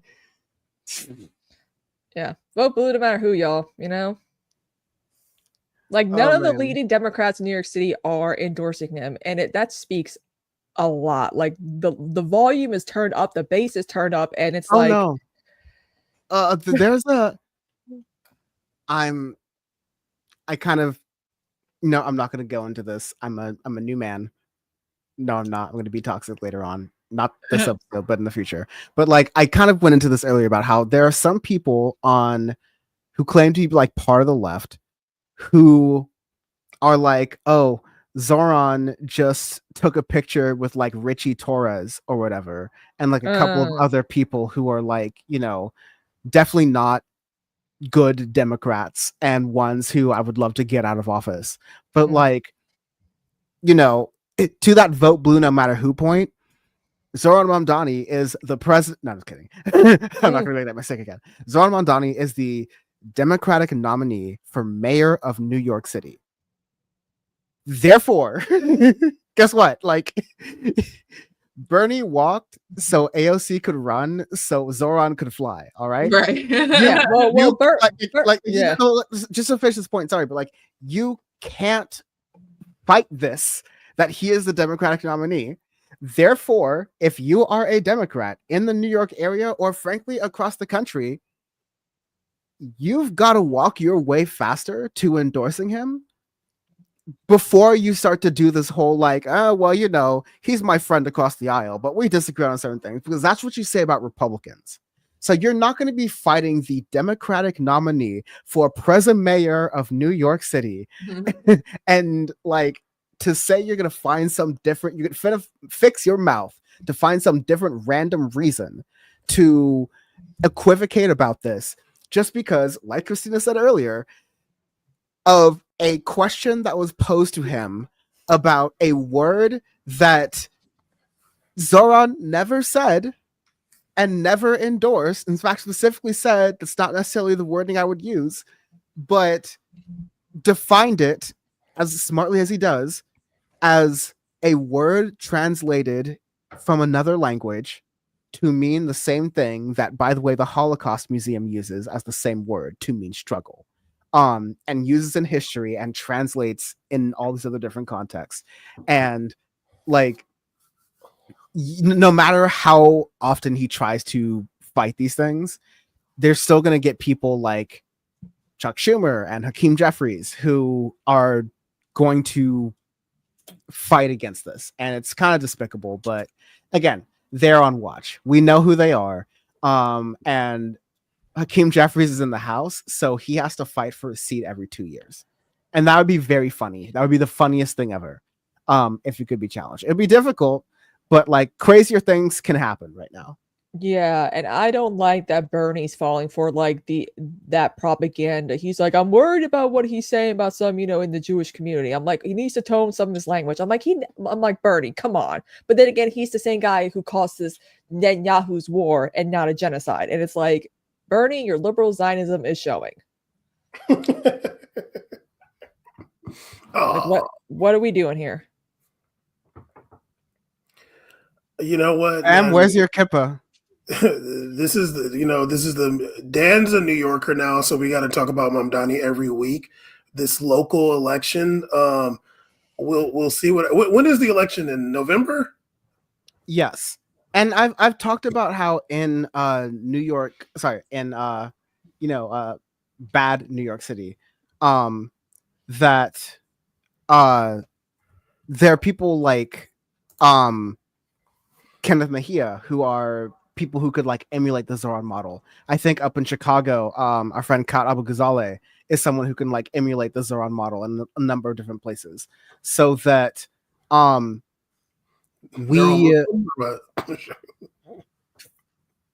wow. Yeah, there's also the one that Omar running for a mayor in somewhere in Minnesota. He's already like there. Minneapolis, I'm pretty sure. Yeah. Yeah, they're already the right wing already like making fun of like how his head is like measuring his head and stuff like that. They're like, they busted out the calipers.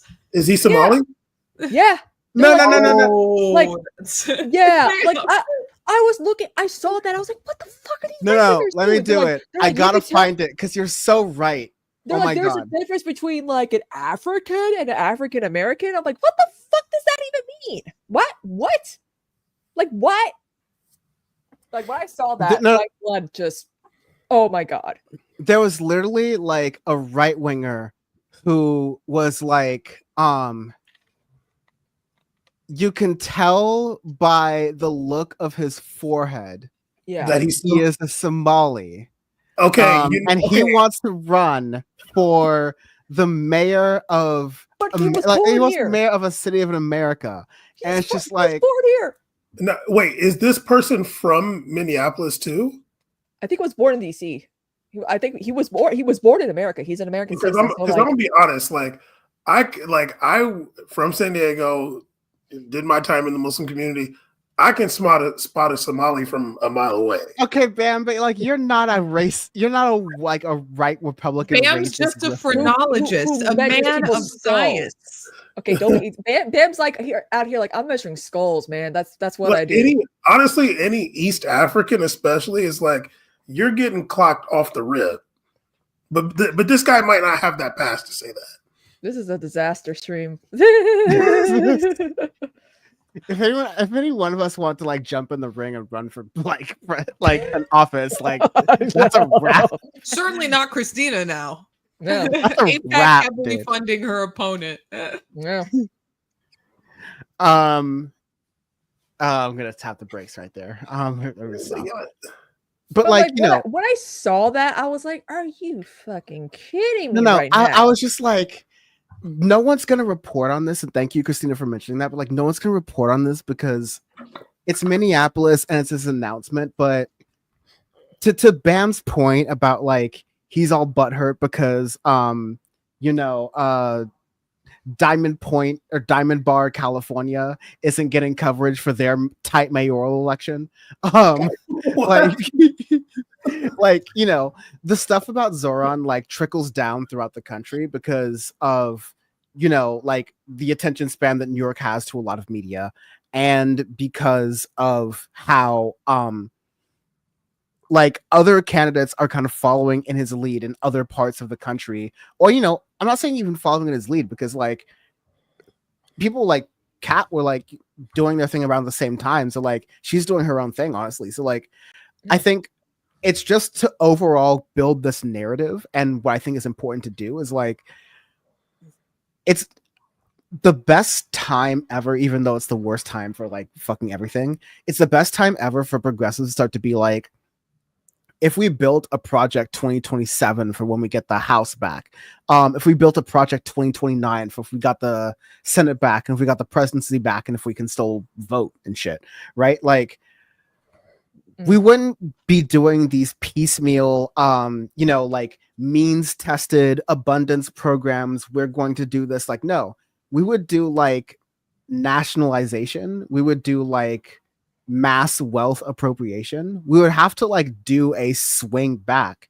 To quote someone I talked to recently who's like a really big expert in these things, if you're not going to court pack on day one of your presidency as a Democrat or anyone to the left of like the Republican Party, you're not serious about fixing this country after Trump right now.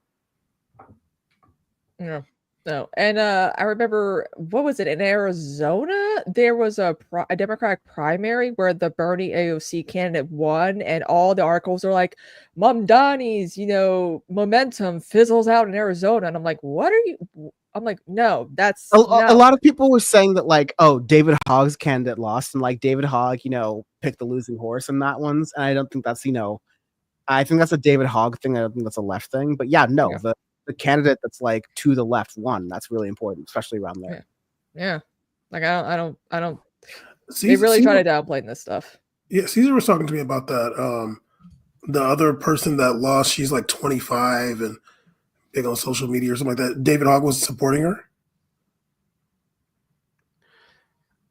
I don't honestly remember because I wasn't keeping track of that race super closely. So. Caesar was on it. He asked me if I heard about it. I was like, hell no, I'm waiting for you to talk about it. I heard about that Tuesday. I was like, or no, actually, I heard like a week or so leading up to what was going on in Arizona, and I was like, oh, okay. But again, if the Mondani campaign can like help with like other races, and we could see that some of these, we mentioned before, are kind of copying his model on how to do stuff, like the colorful graphics, breaking down his policies. Yeah, he does have a website, and that's like paragraphs upon paragraphs of boring, the now visification of like political campaigns. Yeah, using colors and all that. I'm like, yeah, or like, what about his campaign website? I'm like, you're gonna be bored to death reading all policy. Okay. If you like that, awesome, cool. If you want, all the details, that's great, awesome. At least you're paying attention. But it's what's catching people is, that he's going door to door. He's getting into the communities. He has a great volunteer, program out there. Like it's working in his favor. And I think if other candidates do the same. only just now starting to get better at working into the black neighborhoods, and that's kind of the insight that I can get into New York. Is that like it's He has a rap video though. Yeah. Multiple. Yeah, I didn't have time to post that, but like no, I know Ray is short on time, so I want to like if you have any other topics to like you want to definitely hit on right now. Stephen Colbert. Yes. Actually. Okay. This What are your retribution. thoughts? Well, okay, so for anyone who doesn't know, the Stephen Colbert show is going to be canceled after the next season. And as someone who in high school watched The Daily Show and then the Colbert Report every single day, I was very upset to learn that Colbert is just a regular run-of-the-mill lib, which I learned on his late night show. And yeah, I don't know why they're canceling it. I'm going to assume it's for viewership reasons, but I wasn't a fan of the stunt that was pulled when he had Brad Lander and Zohran Mamdani on the show and asked both of them if they think that Israel has a right to exist.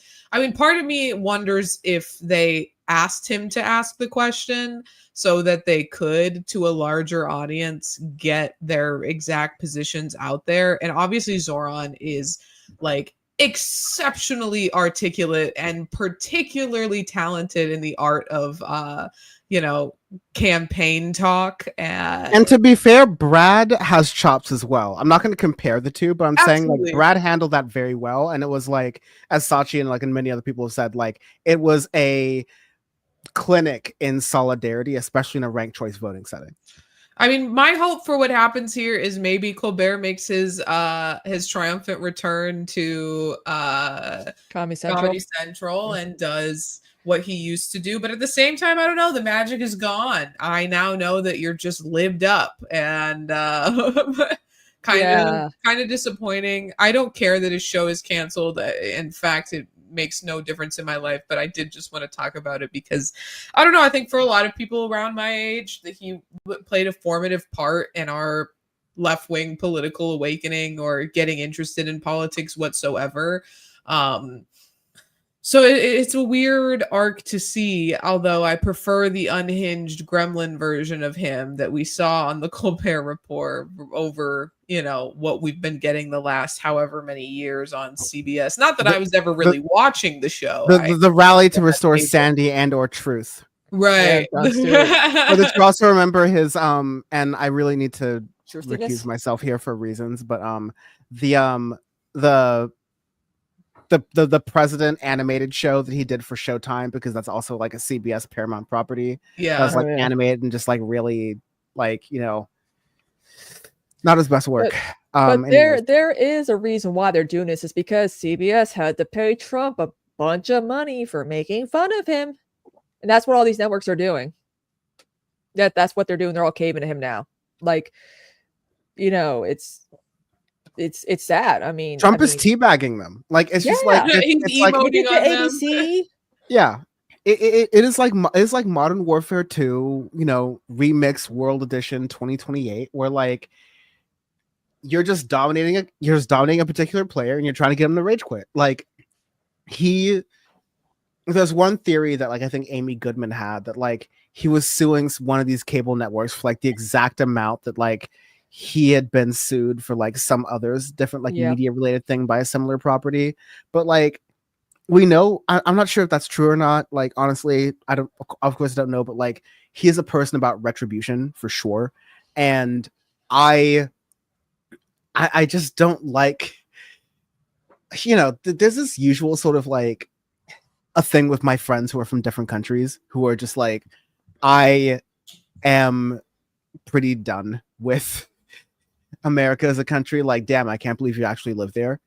But now it's even worse. Like, oh, I'm afraid to actually go to your country. I'm afraid, like, it's actually scary. It's going to be some difficult issue if I get caught up there. If I have a certain JD Vance meme, I'm going to get caught up. Like, people who have academic degrees, especially in science and things of that nature, who are being enticed to go to other countries because of the conditions here.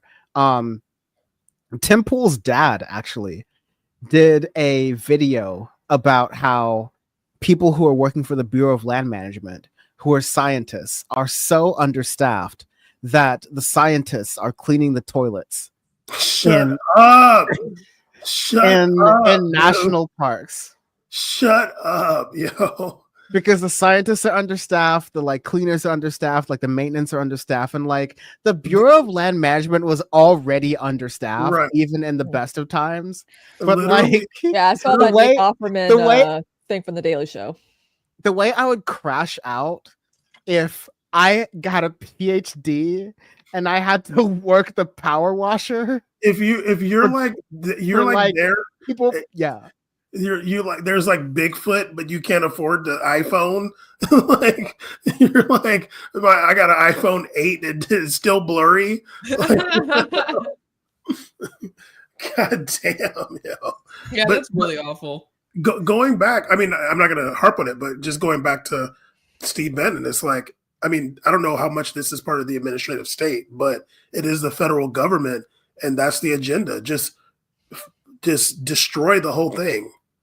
And I guess start a civil war and go after anyone who criticizes him. I mean, I'm surprised the Daily Show is safe. By the way, sorry to make this worse, but the way that Mike Poole, Tim Poole's dad, described it was the chocolate grenade. Not the chocolate grenade.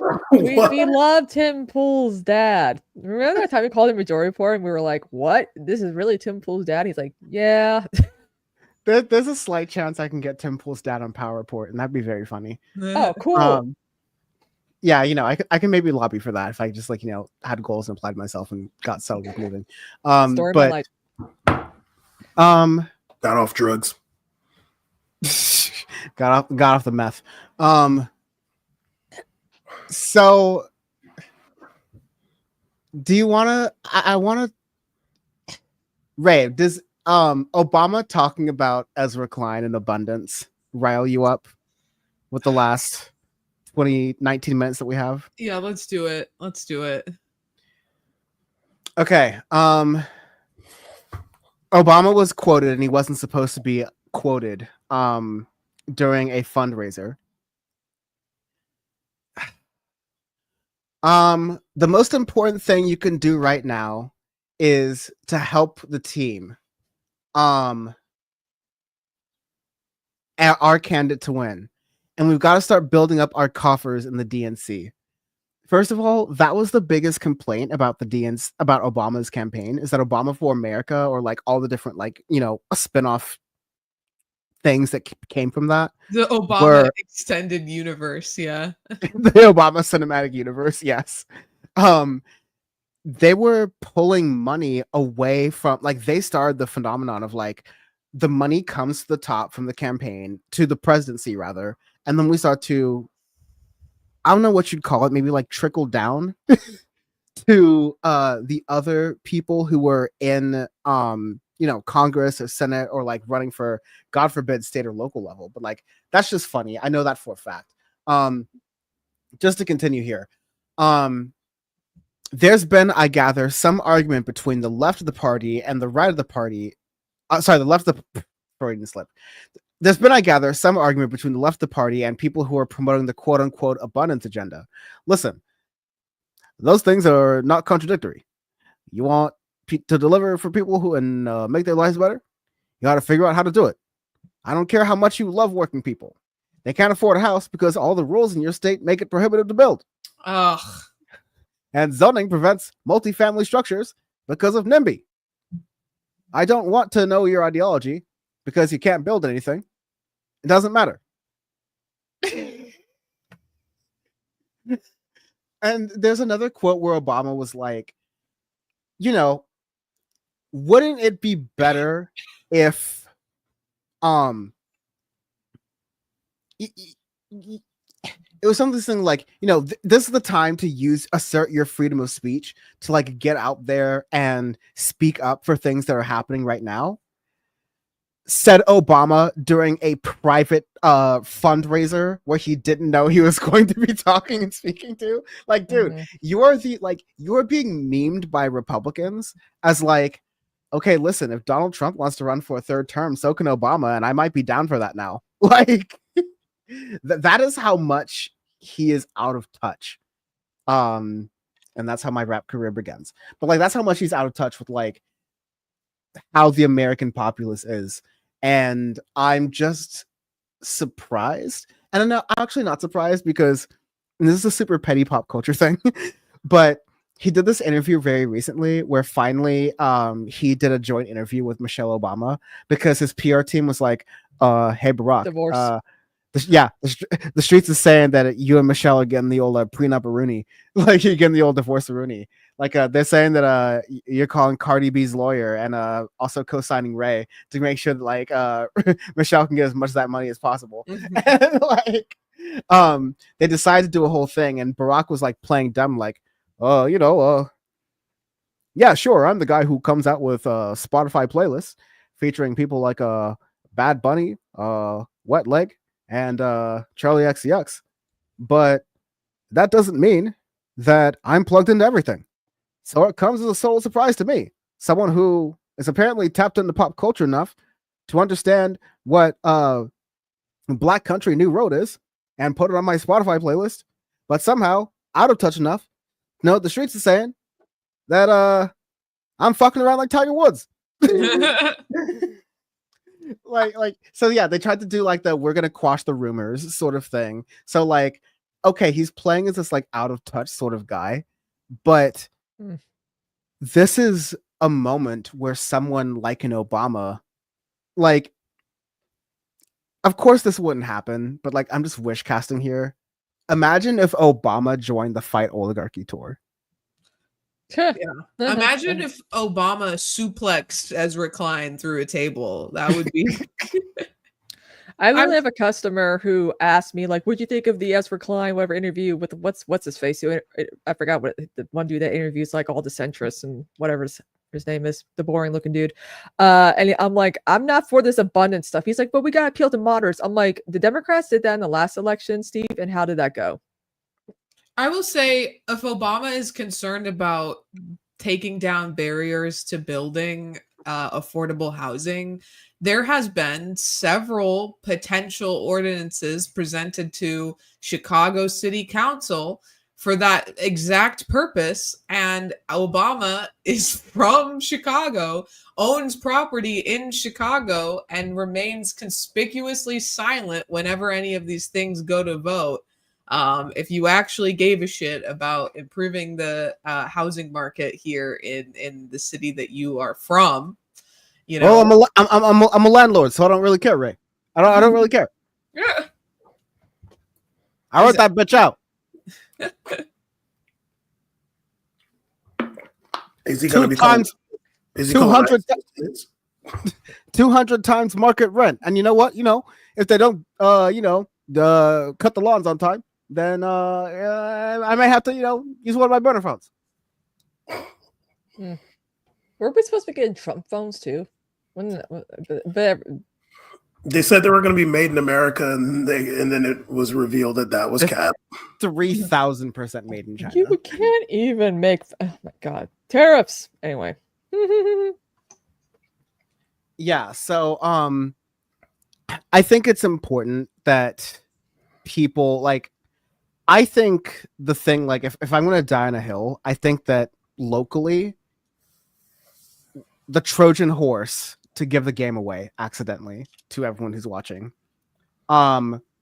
we need to embrace ranked choice voting in like local areas and like state level as possible, because that's also one of the ways that someone like a Zoran was able to get that. Because if you can get a bunch of people to unite and be an enemy, imagine like all of the Democrats in California could be like, hey, we all have different differences with each other, and there's some things we disagree on, and some people are to the left and some people are like to the center, but Gavin Newsom fucked his best friend's wife. Yeah. And they were all able to like cross endorse whoever was like the best winner in California, and they were able to like, beat Gavin Newsom. And right now we live in the world where Kamala Harris is, will she, won't she run for governor of California? I'm just like, that like she's just trying to do the whole reverse cha-cha real smooth with her like whole political career, because she was the attorney general of California. That's basically like what Gavin Newsom had as a job before he became governor. Or maybe it was lieutenant governor, I'm not sure, but like it's like those are the three like sort of chain of command things you do. And so that would just be like Kamala Harris to be able to like fail downwards, but like get a little bit of a golden parachute from the Democratic Party, which is always like it's going back to this like wait your turnism with the whole system. But if we have ranked choice voting in all these other different places, we'll actually be able to build a coalition that's strong, like what Brad Lander and Zoran Mamdani did. And maybe there are some like I wouldn't be surprised if Brad Lander ends up getting some sort of position within the Zoran Mamdani government. Like, hey, that's politics. Yeah. That's literally what politics is. But I think that you can convince a lot of people, apolitical or otherwise, to do ranked choice voting. And then through that, in a lot of places, you can use that to accelerate, you know, the Democratic Socialist left, the progressive left, whatever works in these local areas, because otherwise, like, it's going to be a lot harder in other places where it's just like whoever gets the plurality of the votes based on name recognition. Because like in LA, it could be Kenneth Mejia, it could be Rick Caruso. And Rick Caruso would probably poll well on name recognition and Cenk Uyghur's endorsement alone. Oh, God. Yeah. My sister likes to get drunk during the summertime, very, very late, and FaceTime my mom and I. It's like just hammered. Who among us? Who among us? She gets so sad. She cries. She gets angry. She's like, look, Gavin Newsom, right? I'm like, no, Annie Beshear. She's like, no. I'm like, no more coastal elitist Democrats, for fuck's sakes. We need Southern Midwestern Democrats to run. And I told her, I'm like, he is a Democrat in a deep red state as a governor. Okay, he is a good fit. Look him up. No Gavin Newsom. No coastal elite liberal types. Sorry, sis. I get it. No. I wish Tim Walz could be governor of California. Can I say, I think I take issue with something. Oh, JB Pritzker, 877 cash now. Listen, okay. For fuck's sake, it should be JB, my big boy governor. But that aside, Dan, you said something I fully disagree with and I want to take issue with right now, which is that Kamala Harris would be failing downwards if she became the governor of California. I disagree. I think the governor of California is a significantly more important job than the vice president of the United States. That would be a step up. That would be or senator. Or senator. Or senator. Sorry. So I agree with you. Step up from vice president, but I definitely wasn't clear enough. I was saying step down from president of the United States. Oh, well, yeah, but she was never going to be that. So. Tell everyone on the left in between July and November 2024 that. I mean, God forbid they let her run for president again. Oh God, please don't. No. I'd like to say I'd like to say that would never happen, but this is a party that loves to lose. So wait, it's go ahead, Bam. I was gonna say there's gonna be a primary, like, you know, there's gonna be a big, I'm assuming a big field there, but yeah, just don't, dude. It's not gonna happen. It's Power Report tradition. Let's figure out the Democratic Party field. Like, remember when there were like 20 bozos and it was so bad? They had to do like they had to do like 2 sets of debates. There's like the kids table debate and there's like the okay, let's be serious debate. Like there's was it John Hickenlooper or whatever that was like, yeah, I watch porn with my mom, and I'm like, why would you say that, dude? Hickenlooper, I think is his name. Yeah, can't stoop the loop. That was the time I did a prop bet with Cenk. Because I knew Hickenlooper was bad, but I was like, I guarantee he's gonna get above 3% before he drops out, and he didn't. He couldn't even crack 3%. But no, like there was, you're gonna have your Pete Buttigieg's, and you're going to have your Jill Steins. Not that she'd run as a Democrat, but I just want to get people mad. You gotta cash in every 4 years, Yeah. What's the point of being a Green Party candidate if you're not going to fucking disappear for 4 years, show back up, and make a bunch of money, disappear again? Yeah. You know, catering to that Arab vote. I'm not even going to do the Arab money sound drop because we're already demonetized, and that would be bad. Your what sound drop? You know the song Arab Money? No. No, you got to say it how Busta Rhymes says it. Arab. Oh. So yeah, I think John Hickenlooper is going to run in 2028. Pete Buttigieg, Gavin Newsom, Greasy Gavin, Andy, Tim Walz, my boy Beto might be back. Beto O'Rourke. Kick his way into the primary. Standing on them tables. At least he stood for something unlike others. JB Pritzker, 877 Cash Now. Cenk Uygur. Don't care, still voting for Cenk.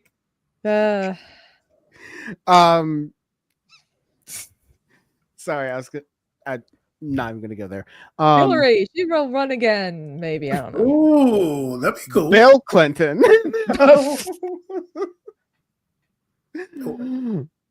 No one's mad at Monica, baby. Monica Lewinsky. Is AOC gonna run? AOC. Rayyvana and I will be on her campaign. Tim Walz. I maybe mentioned Tim Walz twice. That's because I'm a sexist. Chelsea Clinton. Kirsten Gillibrand, for some reason. I don't listen. What's her name from Michigan? Gretchen Whitmer? Amy Klobuchar. Oh, Amy Klobuchar. Sorry, Amy Klobuchar is from Minnesota. Completely wrong state there, Dan. Good job. Fly over country. Dan doesn't care about us peons in the Midwest. He really does. Minnesota also is a Delta hub, so I understand that is a place that exists. Whatever, cheese curd, something like that. That's Wisconsin. Jesus Christ, this man does not know his Midwestern lore. I got cheese curds. The best cheese curds are in Iowa, actually. Whoa. Ray is literally from Wisconsin. Get it right. My family is from Wisconsin. I'm going to be in Milwaukee this weekend if anyone wants to hang out. I swear, real cheeseheads are trying to link up. I swear to God, after that, the first time I see Ray in person, she's going to just clock me right in the face just for the cheese curds line. Listen, it's so important. The best cheese curds in the world you find at a truck stop off a major to mid-size highway in Wisconsin. That's it. To be fair, I did get my cheese curds from a major to mid-size highway in Iowa. But, you know. Ew. Was there a lot lizard? He picked her up. Hey, that was part of the deal. You get one free lot lizard coupon with your purchase of 2 or more bags of cheese curds. Lot lizard sounds so bad. I want to take that back. Anyone here not know what a lot lizard is? It's me. I'm a lot lizard. Lot lizard for president, along with crackhead Barney for vice president. Ray, you've been streaming. Are you doing that at any consistent basis that you want to promote? Ray streaming every day now. I've been streaming more. You should join the space. I should, and I was talking. That's Matt, right? You enforced. That's Matt's project, right? Yeah. Matt, Ben Dixon, couple of a lot of folks. Matt reached out to me about it a while ago, but I wasn't streaming at the time, so I'll get back at him now. But yeah, I've been streaming a lot more. I'll be streaming again on Tuesday. We've been shooting the shit. We've been playing stupid horse girl racing games. I'm trying to keep as in touch with the news as possible, but my schedule really wasn't allowing that for a while. So you better come down for my birthday, okay? I gotta get back at you about that too. I'm bad at Instagram, but I did see the messages, so I will respond. I don't have a ton of vacation time right now, but I will let you know. But But yeah, so streaming on a more consistent basis, at least Tuesdays and Thursdays every week, more when I can, until I am fully healed from my appendectomy. I know. Forrest was telling me about that. Yeah, bad timing of everything. So, but yeah. Well, it's My valid podcast- excuse. You my don't podcast have will be the back. Trump movies, whatever he got. So that's Yeah, good. you don't got Right. that. My legs are normal. I'm not covered in fucking. You play ringworm. basketball, you're good. But You ain't got the Jello ankle. yeah, thanks for having me on. It's been a while. So I'm happy to be able to be back on. Happy to have you back. It will be, more times, and we'll be more jovial about it. I think we had a good time. But yeah, we'll continue to try to have as much fun as we can with all of this mess, without getting demonetized. Right.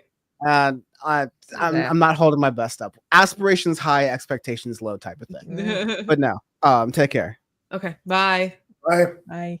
I got Ray out on time. I got her out on time. Look at me. Look at me. I'm getting late over here, guys. Oh my god. Well, you want to leave too, man? We'll leave it with us two chuckleheads? Oh god, that won't be a good idea. Well, would you like to talk about my favorite topic, Israel? I want to talk about Israel. I want to get out of America. That's what I do. I go to Israel? I talk about the Middle East is what I do. It's wild right now.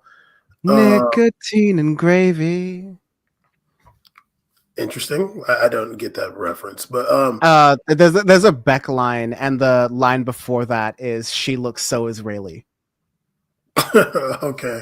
I think Future has a line about Israeli girl too, but what up, Caesar? Caesar's in Hawaii, colonizing, recolonizing Hawaii right now. Caesar. Also, can you just to ride the line, just to hit us with the old? Hold on. N-word. Can you describe for us? And I think this is a good way to actually get into the week of news when it comes to Israel. Honestly, what are the Druze?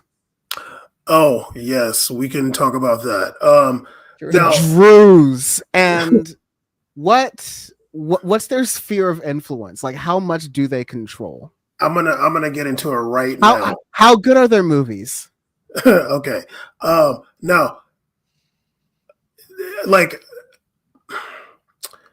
it's hard for me to use the word Druze because I've always in Arabic, Druze.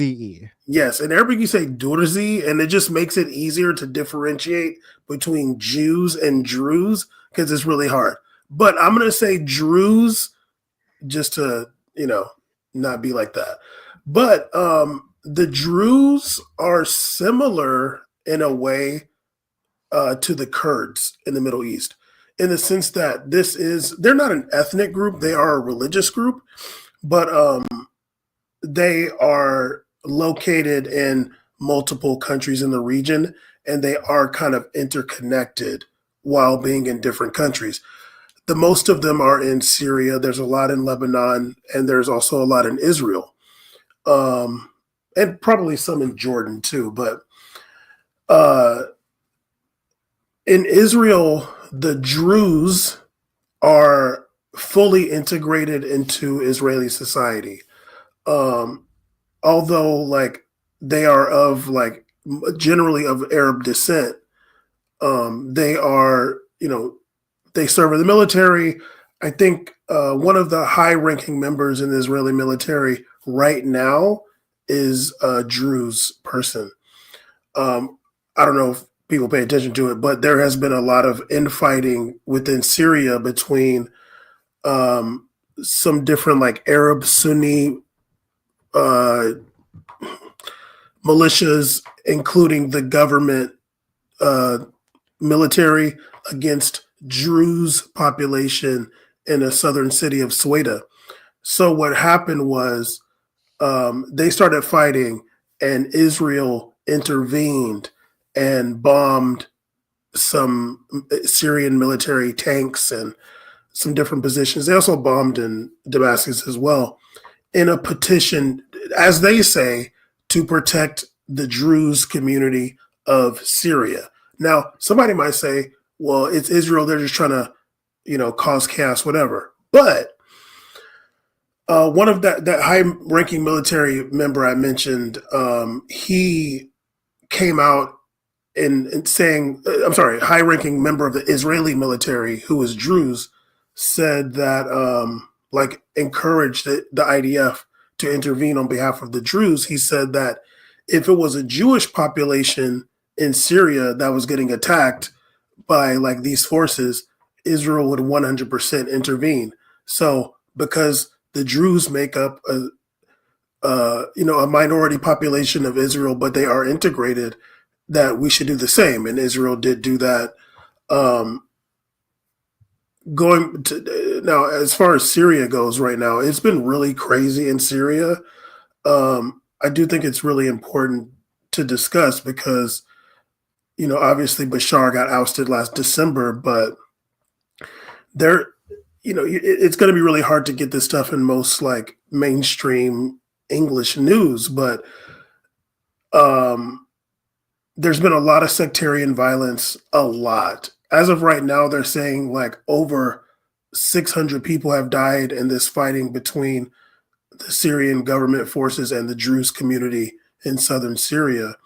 I also saw a video. It was really sad, actually, of some Sunni Arab soldiers had an old Druze religious leader, and they had a razor, and they were making him shave off his mustache, and they were going to make him shave off his beard.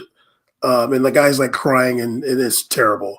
So the sectarianism has gotten to a high degree, something that was not the case 20 years ago, before 2011. There's been a lot of Alawi women, that is the sect of Bashar, that have been kidnapped, just random violence happening in Syria, and it's really sad because it's just not something you saw before the Civil War that was backed by America. In the meantime, Sachi said that Shahraz turned out to be a nightmare. Well, he was already a nightmare. The fool was already a nightmare, and he's backed by the West already because he's just a hand of Turkey, and Turkey's in NATO. And in the meantime, Israel is still just being relentless in Gaza. Just recently, there was another atrocity. There were some young boys that got bombed while they were getting water, and Israel came out and said oh, it was a mistake or whatever. It's been terrible in Gaza. Still haven't seen anybody blame Trump for it at all, but yeah, there hasn't been any. I think Trump comes out and says oh, I'm working on a ceasefire just for the headlines, but there is nothing happening in regards to a ceasefire in Gaza, and currently Israel is just demolishing empty homes now. Yeah, making room for that Trump real estate. Right. Yeah, I was seeing some of the Druish people in Syria. Druids. Oh my god! I was seeing some of the androids. Yeah, they call themselves that, so expect the jokes. Yeah, so I was seeing some of them there, kinfolk, who were speaking out in Syria, who were you would see a clip of Netanyahu going, "We are doing this to make sure that we protect the Jewish community who are in Syria," and then you would cut to someone who's leader in the Jewish community in Syria, and they're "We do not want protection from Benjamin Netanyahu. We did not want the presidential thing to be bombed." I don't blame them. There is some of that. There were. I remember in this was before, because this happened earlier, a couple months ago too. There was a protest in Lebanon, saying they didn't want Israel to intervene in Syria, but I think that it got so bad that there were some Druze people in Syria that were saying we need help, and they were open to having Israeli help because at that, because the Syrian government was like, their fear.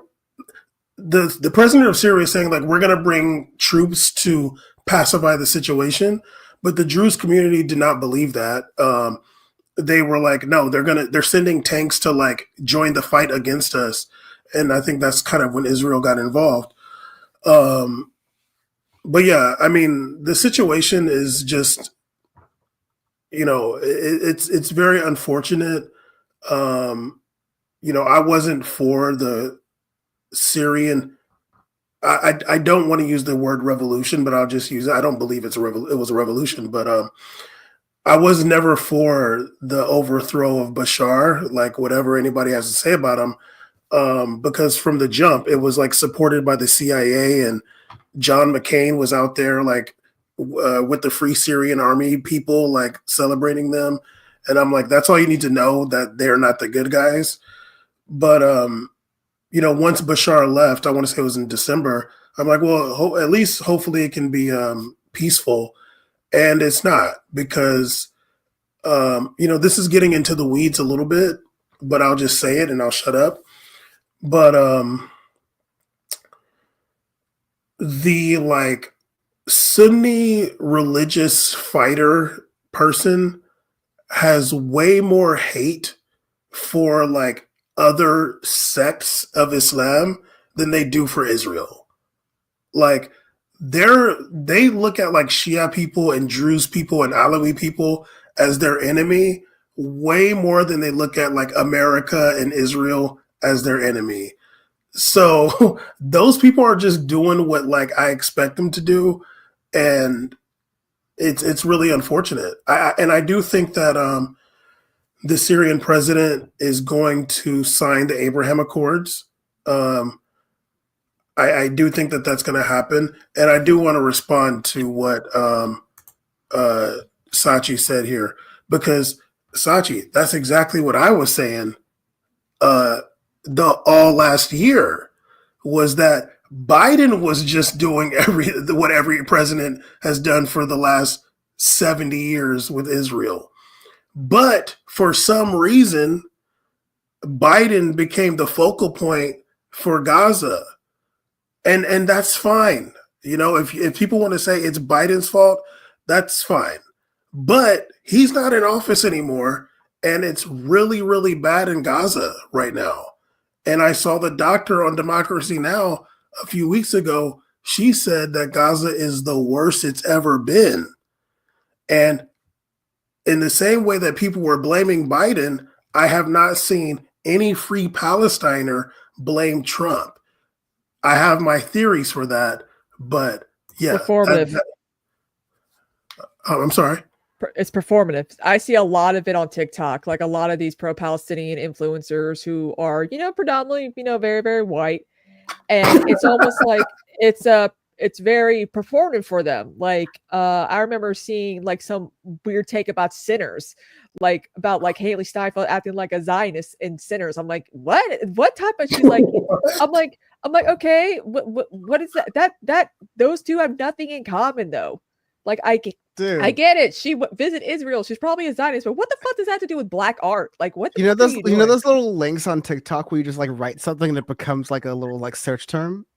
Yeah. Take a look. It's in a book. Like just like crank that bitch open, close the screen, and like learn some shit, please. Yeah.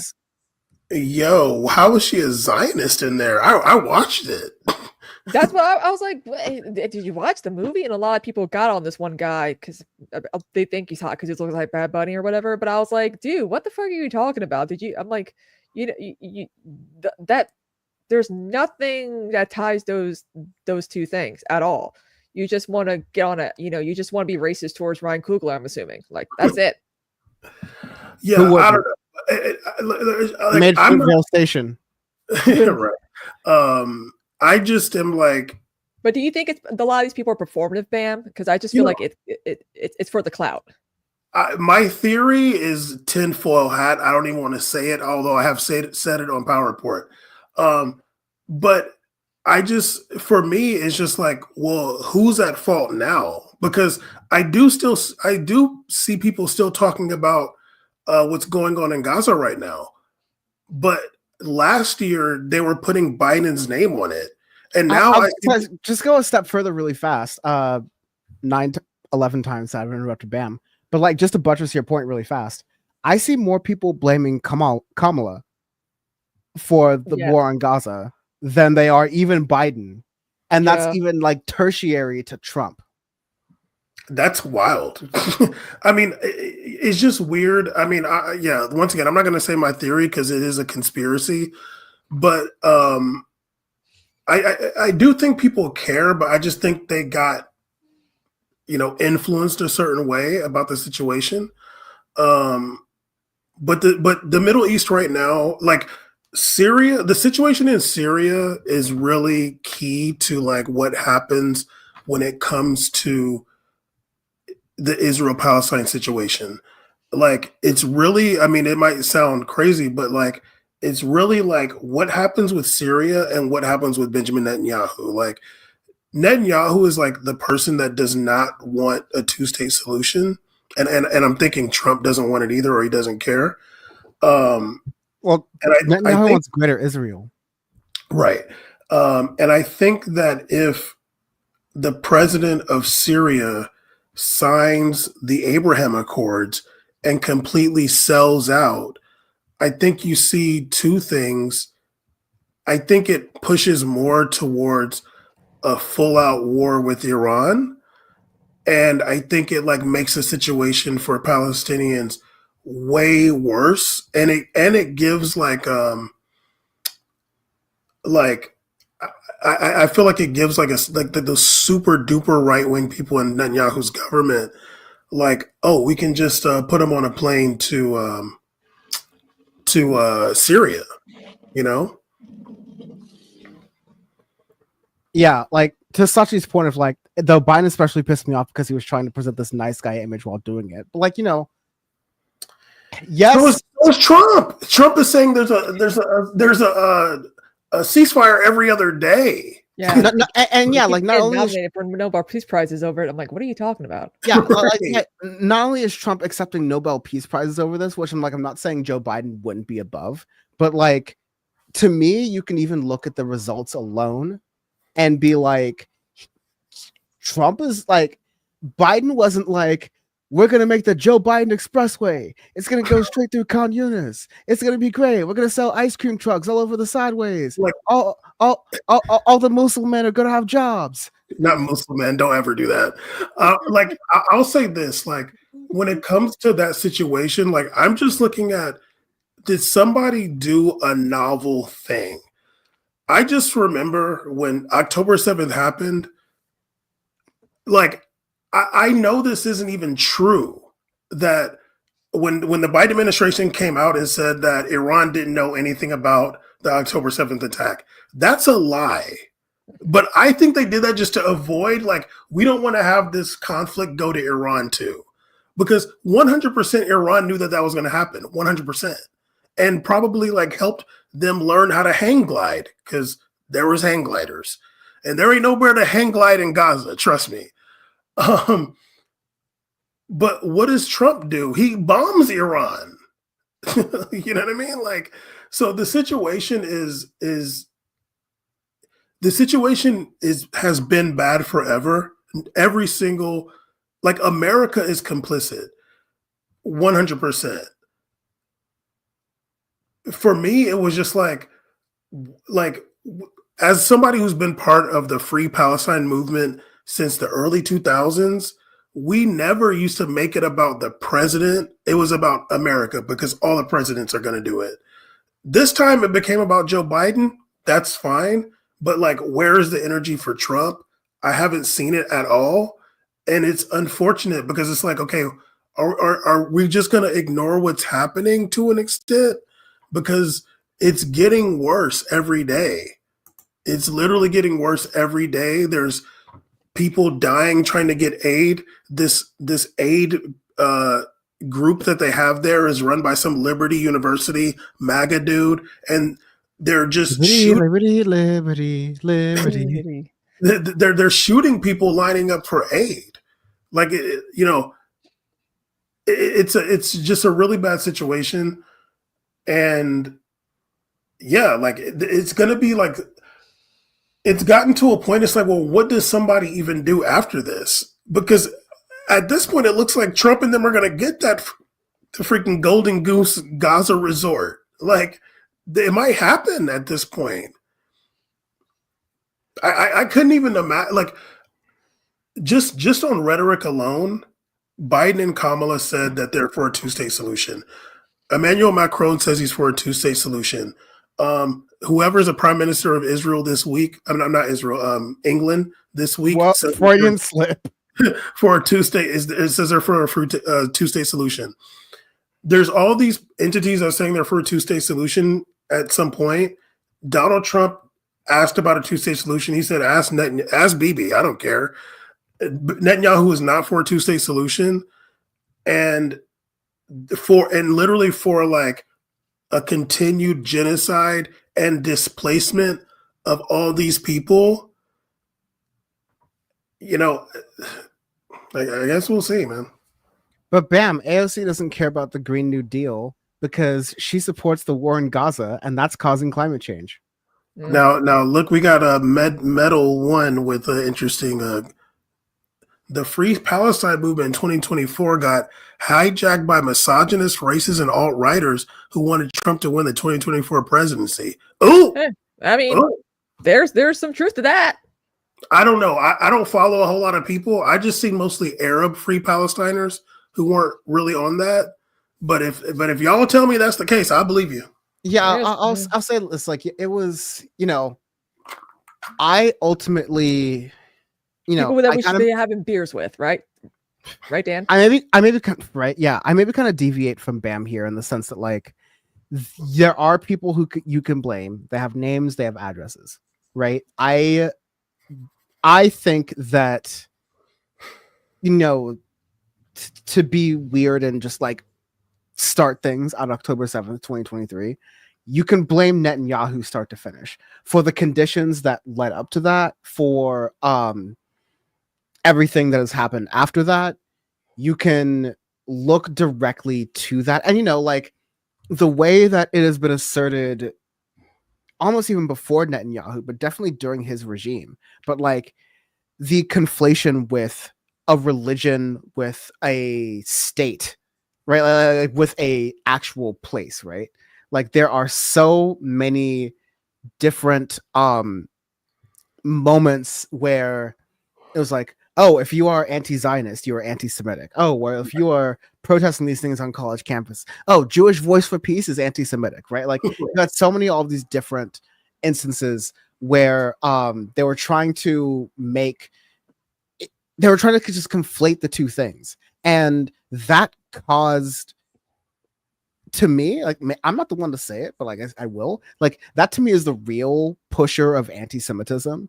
And Bam, you've disagreed with me on this point, and like I hear what you're saying, and I hear what you're saying, but like anti-Semites are anti-Semites. I'm surprised you remember that. Anti-Semites, kiss off. Anti-Semites are anti-Semites, absolutely, but when you are conflating a religion with a state, it's like America, right? Like when you're saying that you are raining down these bombs in the name of a Christian God, well, there are a lot of people who are going to be ignorant in a lot of other different countries that you're raining down bombs on, just like there are a lot of ignorant people here who are like, okay, well, if you're saying you're doing it in the name of Christians, I'm against that. And like, you are not helping your case. And so like, that is why you have this like topsy-turvy world in America where people like Zoran Mamdani are attacked when they are working with Jewish community, when like people like progressive campaigns, not just Zorans, but progressive campaigns all over the country are working with Jewish communities to make sure they're safe, to make sure they're fighting anti-Semitism, because it is a part of like, you know, similar to anti-Asian racism, to anti-Black racism, to anti-Latino racism that exists in this country. These are all things that need to be fought and addressed clearly and strictly. But at the same time, when you have people who purport to be, you know, like Jonathan Greenblatt leading the Anti-Defamation League, saying that, okay, Elon Musk, he's not anti-Semitic. Grok is kind of anti-Semitic, but Jewish Voice for Peace is very anti-Semitic. Like it starts to like once you start to break that down, and there's places for people to go, and some of those places are the left that tries to take it in an anti-Semitic way, but most of the places on the internet, especially most of these tech companies, are pushing you in an anti-Semitic direction explicitly. Then listen, the best I can say, the most measured I can say, is that Benjamin Netanyahu is one of the most complacent people in anti-Semitism on earth right now. Mm-hmm. Yeah. I'll give Kristina a word, and then go ahead, man. But try to make it short. No, I'm not even going to respond to that. Like, whatever. I'm not shooting Netan no bail, regardless. But I'll just say this because I saw this other day, and I'll let you talk, Kristina. Just recently in Israel, in the Israeli Knesset, one of the political parties one of the ultra-Orthodox parties that was in Netanyahu's coalition just left his coalition because the Supreme Court is saying that maybe Orthodox people are going to have to serve in the Israeli military. That maybe is a lot for them. And they were talking to some ultra-Orthodox people wherever they were, one of them cities. And one of the guys who was like probably military age, like a young dude, like in his early 20s, he was like, he's ultra Orthodox head to toe. He said literally, I'll never serve in the Israeli military, and I'm praying for the downfall of Israel. Like he said that right there on camera with the smirk on his face. And I'm like, hey, Greenblatt, did you that shit's happening right in Israel, dude. Sorry, I just give us a pause for a moment because it's gotta hit him with the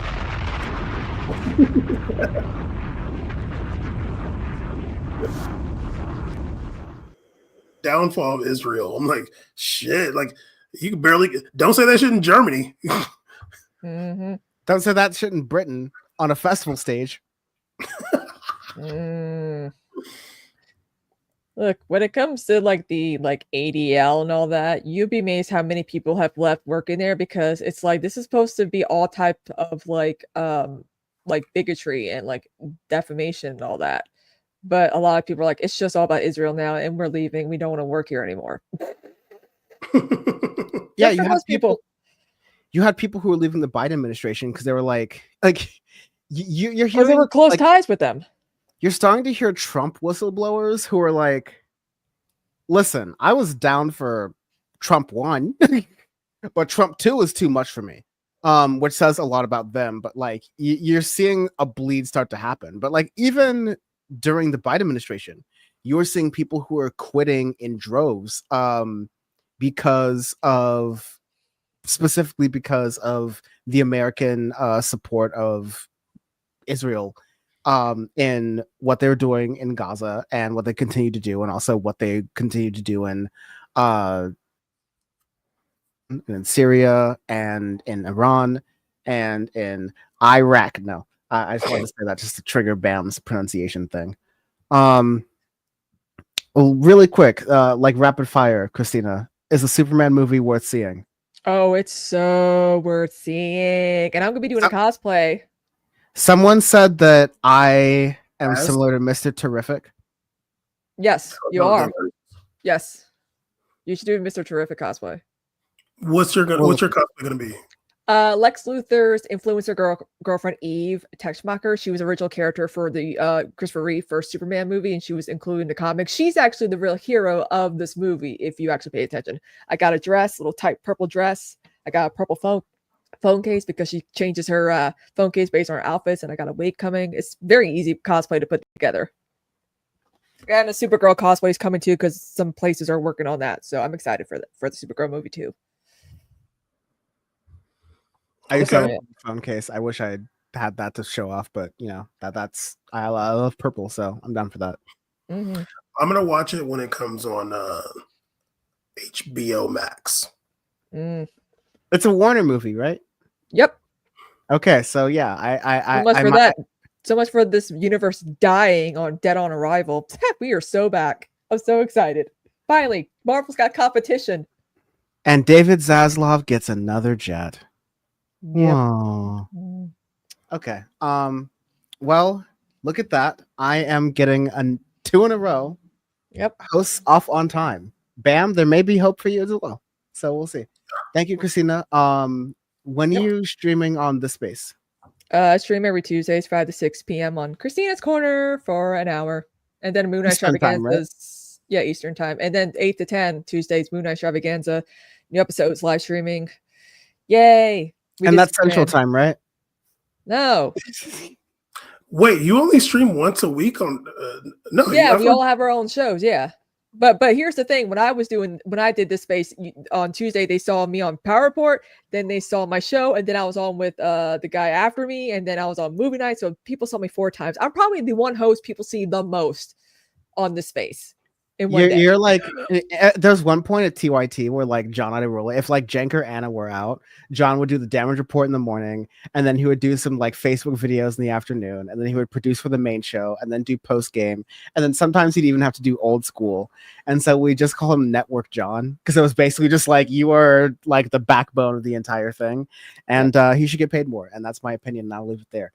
But no, yeah, the Power Report syndicates on this space, so like a replay of this plays. Yeah, for like an hour. Yeah, a time that I should understand. I love that they'll definitely be cutting me off every single time. This space. Anyway. Yes. Bam. Last word, or like last word for before Kristina leaves. Oh no, I was just gonna say bye, and hopefully we see that cosplay soon. Yeah, it's arriving soon. Hopefully, can't wait. Yes. Thanks, guys. Bye bye. Bye, chat. Bye, guys. See you. Whatever. Okay. Am I stuck with Bam, or is Bam stuck with me? Definitely you're stuck with me. I'm about to talk about Azerbaijan. What? Although Azerbaijan is Israel's main oil supplier. But I do want to say one more thing about Israel Palestine, and I think I forgot. I think I forgot, but did I forget? We were talking kind of about like Netanyahu.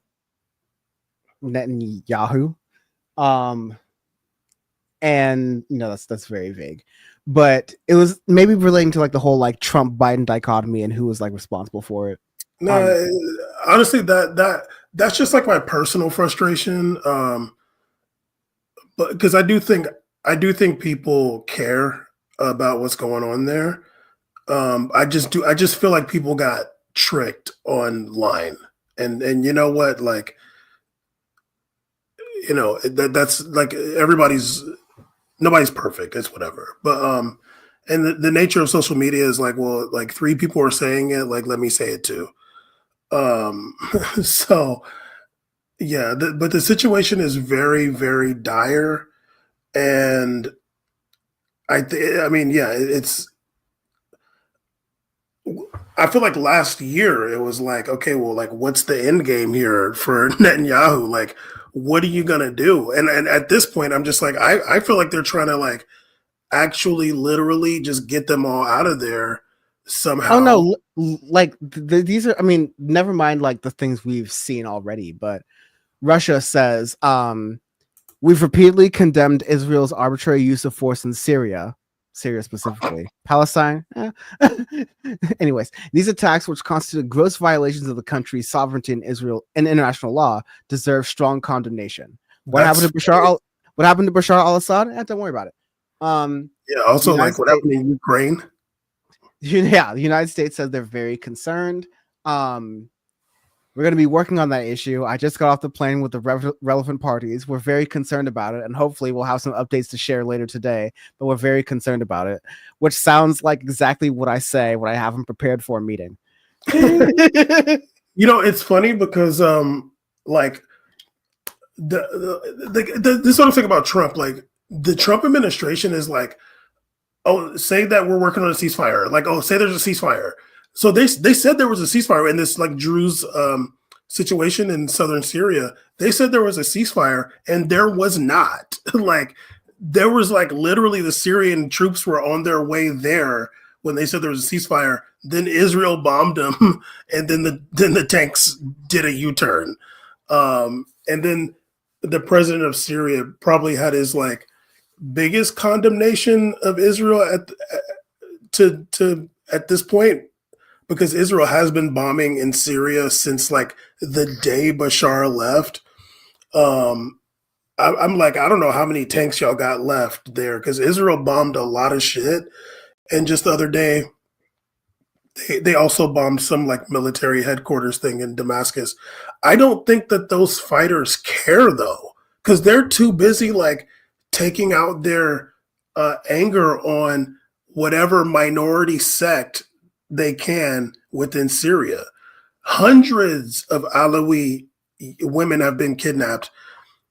I remember, this is me going into the weeds, I apologize. I remember when ISIS took over northern Iraq and they kidnapped a bunch of Yazidi women. ISIL? That was big news when they kidnapped all those Yazidi women. There was even like documentaries about that and stuff.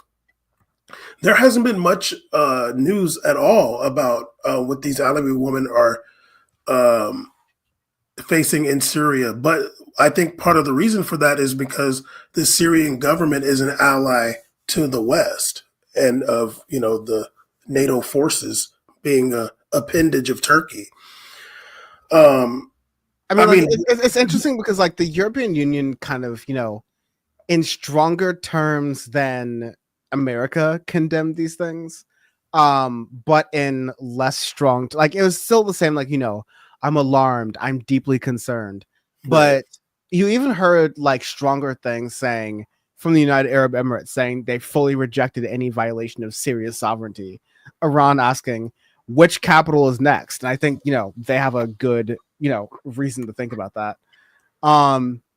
So I think like this is one of those, you know, much like in this is the part of Power Report where I start to make some analogies to the American political scene that I shouldn't, but I'm going to do anyways.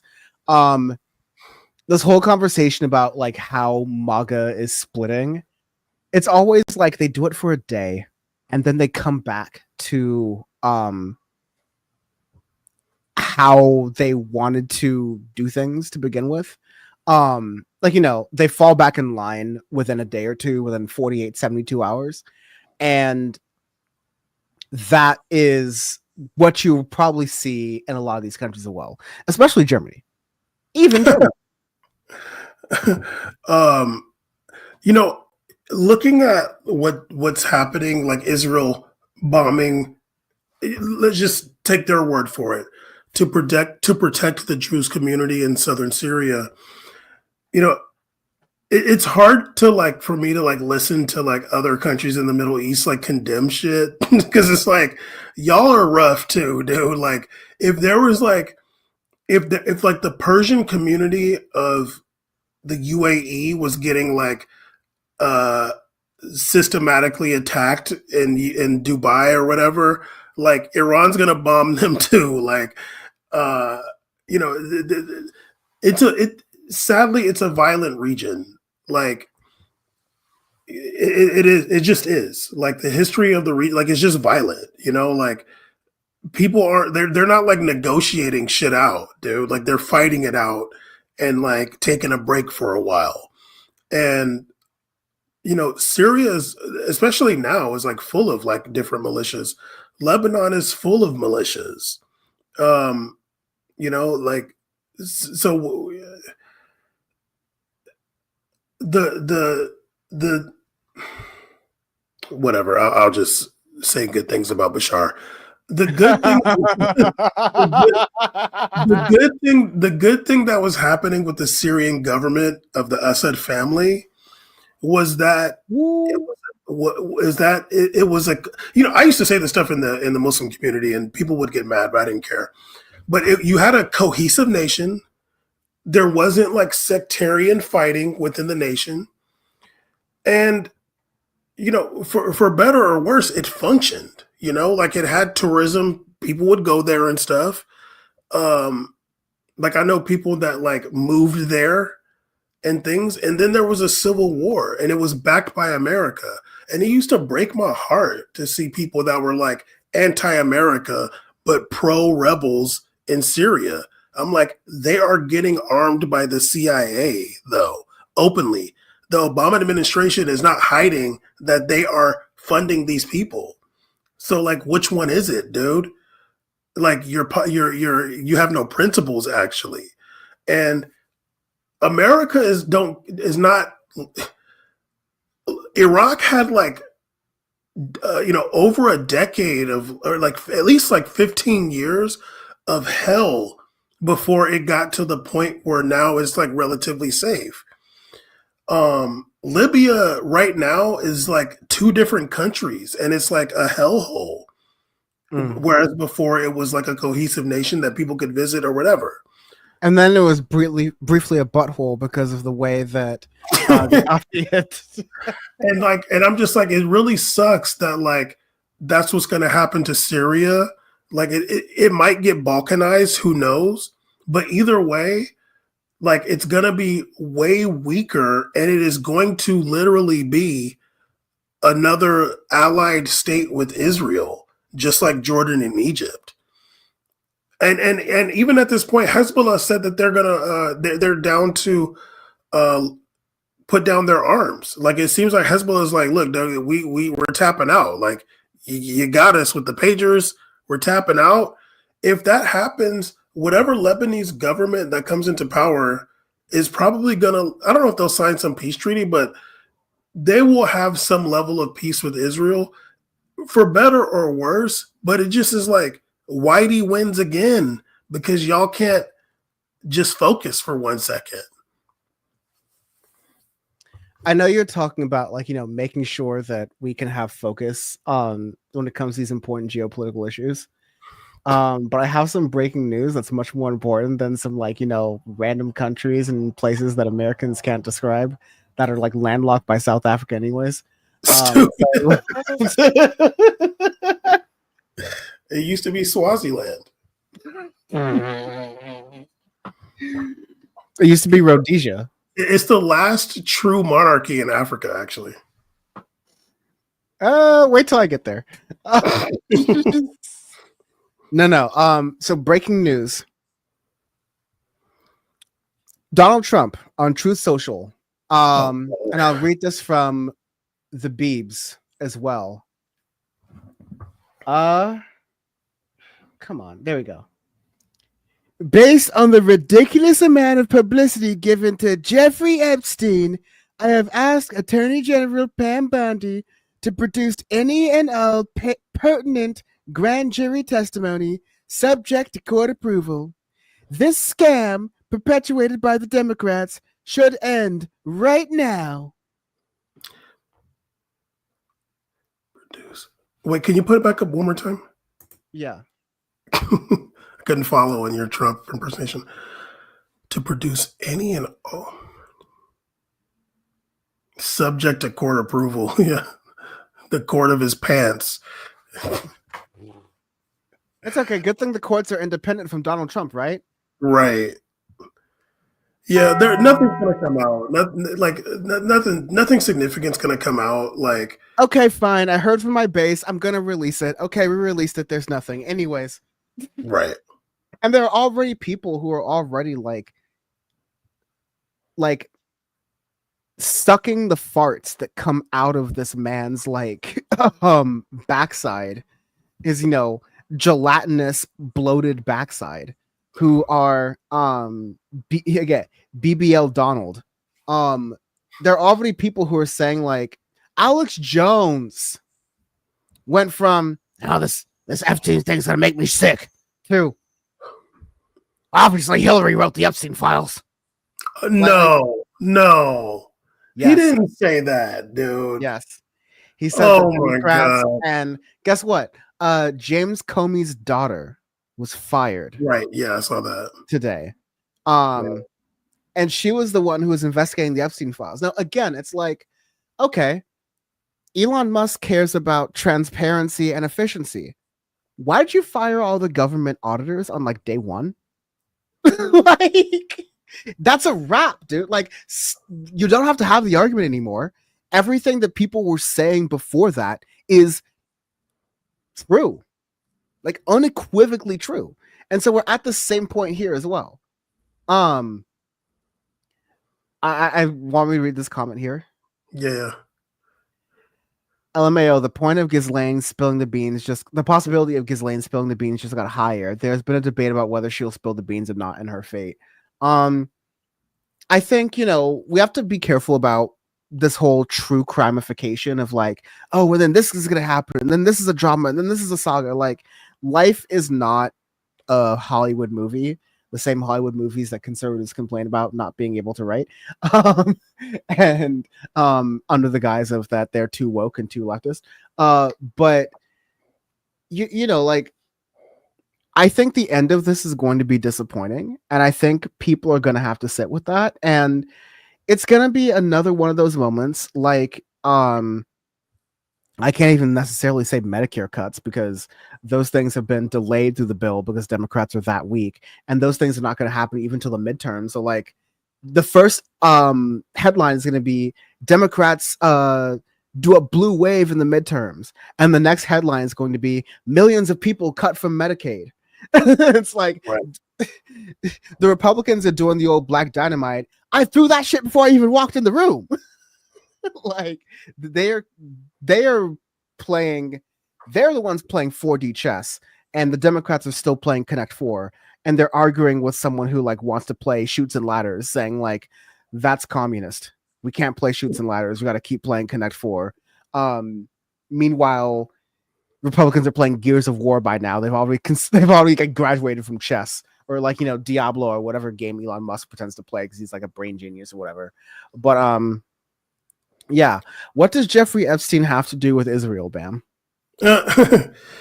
Right. Or Ghislaine Maxwell's dad. That's the even bigger question. Oh, that's not even like recovery mode from taking in so many high level important ideas. Yeah, like her dad is not even like conspiracy. It's like real. But like for her, like Ghislaine got 20 years. So like the only way she's getting out, and I think she's had some appeals too, or she's had like, or maybe she's like working on an appeal. But the only way she's getting out is with a pardon. And Donald Trump did wish her well. He did do that. I wish you well. Yeah. And he said that he knew her when they lived in Palm Beach. But it's a real shame. We were neighbors. Yeah. We're basically neighbors. Yeah, right. So yeah, the only way she's getting out is with a pardon. And I don't like because I read about her trial and stuff. Like, I don't know what she would have gotten out of like saying people's names. Like, oh, like, well, this day such and such was here with us, and this day such and such was here with us. Like, I don't think it would have helped her case at all. So it would have just been like for the freaking lulz if she did that, because she was just dead to rights. There's so many witnesses testifying against her. Yeah, like she was cooked. And can I just show like Exhibit A?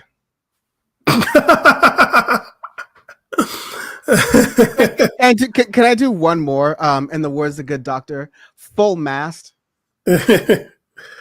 Now you might be going, no, hey, that's a little bit biased. That's not really fair because those are clearly from the same night. You see, like your optometrist, 1, 2, yeah, 1 or 2.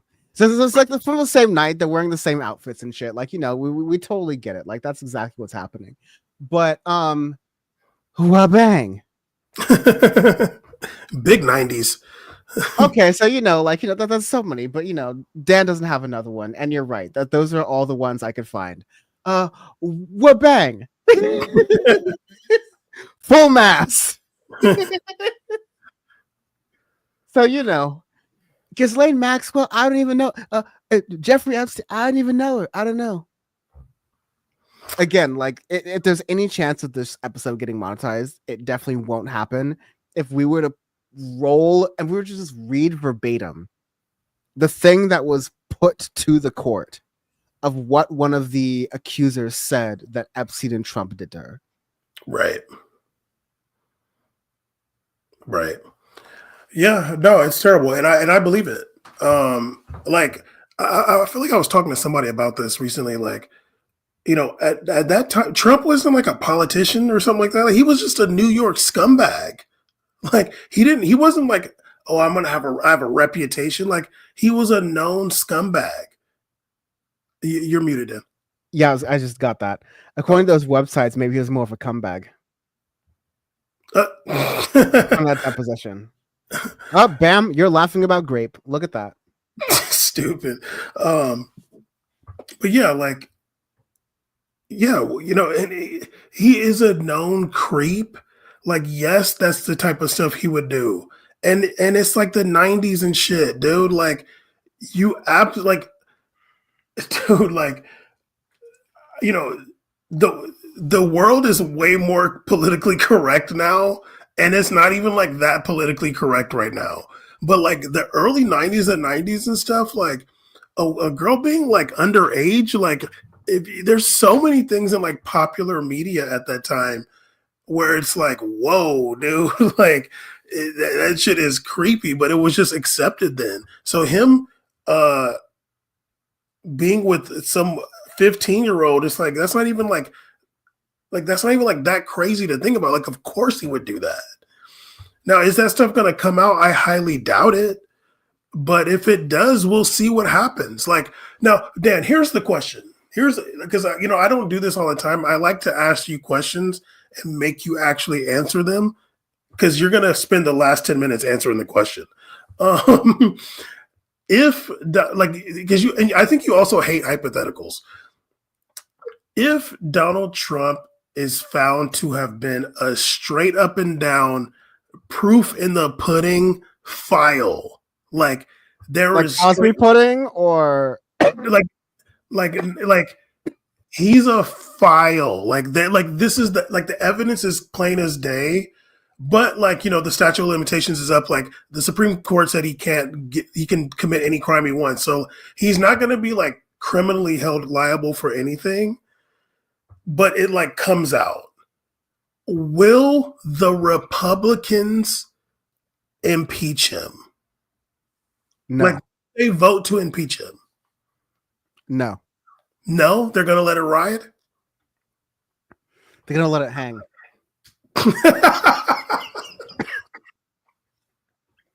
There, Bam, you got a straight answer. Okay. Now you got to fill 9 minutes of time, bitch. Right. Now it's getting late out here, yo. No, but like that lefty says no too. To expand on that, in the words of like that SpongeBob episode, one of the original ones from season 1, they're wondering like when SpongeBob's going to turn to normal. I think Sandy says like, give it a week, and then Squidward's like, I give it about 11 minutes. We saw how quickly like they'll find there's so many people who can't wait to fall on the sword for Donald Trump, because they know that if they do that, Trump will reward them. Right. Because it's going to go away.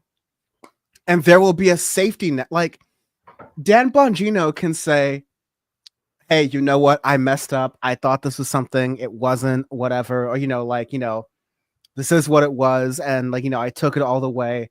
And I have my line, and this is where it is, and I'm going. And then the Trump people can say, Dan Bongino messed up the whole trial. He was a sleeper agent. I thought he was working with me, but it turned out he was the deep state. And, even though he's purged everyone who works in the government who doesn't work, believe in his stuff, right? Like, no, absolutely not. I don't believe in any sort of reality where, Trump, Trump's base will splinter off. Like, I was trying to get to this point about the Medicare thing, Medicaid thing is not going to be that, but people started to get pissed about Doge once they realized that their friends and their neighbors had their jobs getting cut. Right? Like, conservatives were like, hey, I voted for to get rid of the woke and the DEI and all the, wasteful government spending. I didn't vote for this. Narrator voice. They voted exactly for that. And that's not helpful, whatever, but like that peeled off some number of people from Trump. The fact that I come back to LA and I keep looking at my old papusa spot and I don't see nobody there no more. I can blame that on Trump. Like, people can do that, and I'm being facetious about that, but like I know people whose like families have been like torn apart because this like assault by the Trump administration. So that's an important thing, and that is turning people who are like, those fabled waves of Latinos who voted for Trump, which is a lie. To the extent that they exist, they are conservative. They are turning around. They're like, oh no, I didn't vote for this. Narrator, they voted for exactly this. And so it's gonna peel off some people, but again, we have to kind of like think about, and there's a way to do this cynically, and maybe we should just like have it out at some point and express it. But there's also a way to think about this as an opportunity, which is that like, okay, we are dealing with people whose breaking point was a memed conspiracy theory from X and 4chan that made them sort of like, care about this issue, when there are so many other more obvious conspiracies, more obvious like pay for play schemes that are right out in the open that they don't care about because they think that they're going to be schemer number 397 and that everyone else is the sucker, right? Like, we're talking to those people, and those people just like might not be savable. But we can demoralize them so they just don't vote, and we can activate people who like do care about things like housing and healthcare and things that benefit society, protecting workers. Or in the best case scenario, you start to expose them to be like, yeah, we hate both parties and how they're tied into this like Epstein garbage. Yeah, we hate both parties and how they are taking advantage of the stock market and doing insider trading that we believe that's happening. Yeah, aren't these reasons that we should have ranked choice voting? Surprised, Democratic Socialist. Like, we can get them to be in our coalitions when it makes sense, and then we can beat them because that's the ultimate goal. And so I see that opening right there, but I don't see that opening in that like in this wild hypothetical scenario, Bam, who sleeps through domestic politics the same way everyone else does. No, I'm kidding. But like it is a very hypothetical situation. Even in that situation, Trump has a floor, and it's an embarrassing floor, and that's why everyone across the world gets to make fun of Americans. It's that if Trump shot someone in Fifth Avenue, 30% of Americans would still support him. Facts. Like, full stop. I'm not talking about 30% of voters. I like to parse out like, oh, the majority of people voted for Trump. No, the majority of people either voted for Kamala Harris or voted third party or didn't vote. The majority of people voted against Trump or didn't care and were disenfranchised for whatever reason. All right. So Trump won on like a weird technicality of the American system. But I think there are like a lot of different ways to look at it. I don't even mean it like that. There are 30% of Americans, voting or non-voting, who are like, yeah, deport them. That'll make eggs go down. That makes sense completely. Then my 8-year-old can make money on the side and help me pay my bills, which are so expensive, by collecting eggs from hens. Yeah, well, um, I'm gonna say that if he gets proven to be a whole ass file, that he will get impeached and he will be leaving office. I'm gonna say the pubs will do it. I think they'll do it. I think if this is after 2026 and there's more Democrats than Republicans, and like the Democrats could probably do it on their own, that's like a strong possibility because you could pull some Republicans to do it because they might be so scared. And like, let's keep in mind the wild card is Elon Musk's America Party. I'm kidding. Elon offers you $5 million a year salary right now to go do something at the America Party. Are you going? Sabotage, absolutely. Okay, there you go. Oh yeah, no. He's bad at hiring and worse at vetting. We'll do it. Yeah, he holds grudges though, so I'm not sure. Again, this is a hypothetical. I'm not sure I'd be offered. And let's see what we're at. We just hit midnight. Yeah, let's get the hell out of here. Lights out. All right, we're done. This has been Power Report. The power is always within you. If you are on YouTube, you will be redirected to Riverboat Jack, but also thank you for watching. If you're also watching on this space and other different places, we appreciate you. Otherwise, we'll be back next week where we'll have to plan out the episode. Bam, maybe you're starting late, maybe you're just not there at all, but it's going to be go ahead. But I have a question when you're done. No, go ahead. Do they do like just standalone like shows or streams on this space, or is it just like clips from other live streams, or the whole live stream? Both. Okay. So should I do a show about the Middle East on there, so I don't bore our audience? No, you shouldn't. You should actually do Bam's History of Islam Part 2. That way we can make more money off of it. Am I going to start working on that? Either that or the Ben Dixon religion interview. Okay, so I can't do a show on this space about the Middle East. Gotcha. Okay, all right. Yeah, you can't, basically. Yeah, no. You got you're behind on projects there, and so am I.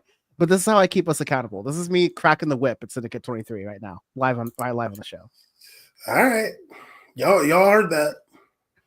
And again, like for the record, like this is a better decision. You will you'll benefit more from getting work on those projects. Trust me. Click buy. And just like that, I got him to 902. Anyways, the power is always within you. Please continue listening and watching to this content. And also, like, last thing, 20 more seconds. I want to try to like not just doom, scroll us into all of the stuff that's happening. We should start thinking about the different things we can do. I kind of alluded to earlier that if you are not thinking about court packing on day one, you're not serious. Like Obama talked about reforms. If those are reforms, we need 5-year plans. Like we need to go insanely hard in the paint when it comes to fixing all of this, and like minor neoliberal abundant stuff around the edges isn't going to do it. So I think we want to like start weaving that into our coverage so we can start moving the conversation towards what is going to excite voters in 2026. And just like that, I got him to 903. Anyways, now we're going to end. I promise 10 more seconds. I just need to look, you flashing signs. I need to get the thing up, and I have it. And bye-bye.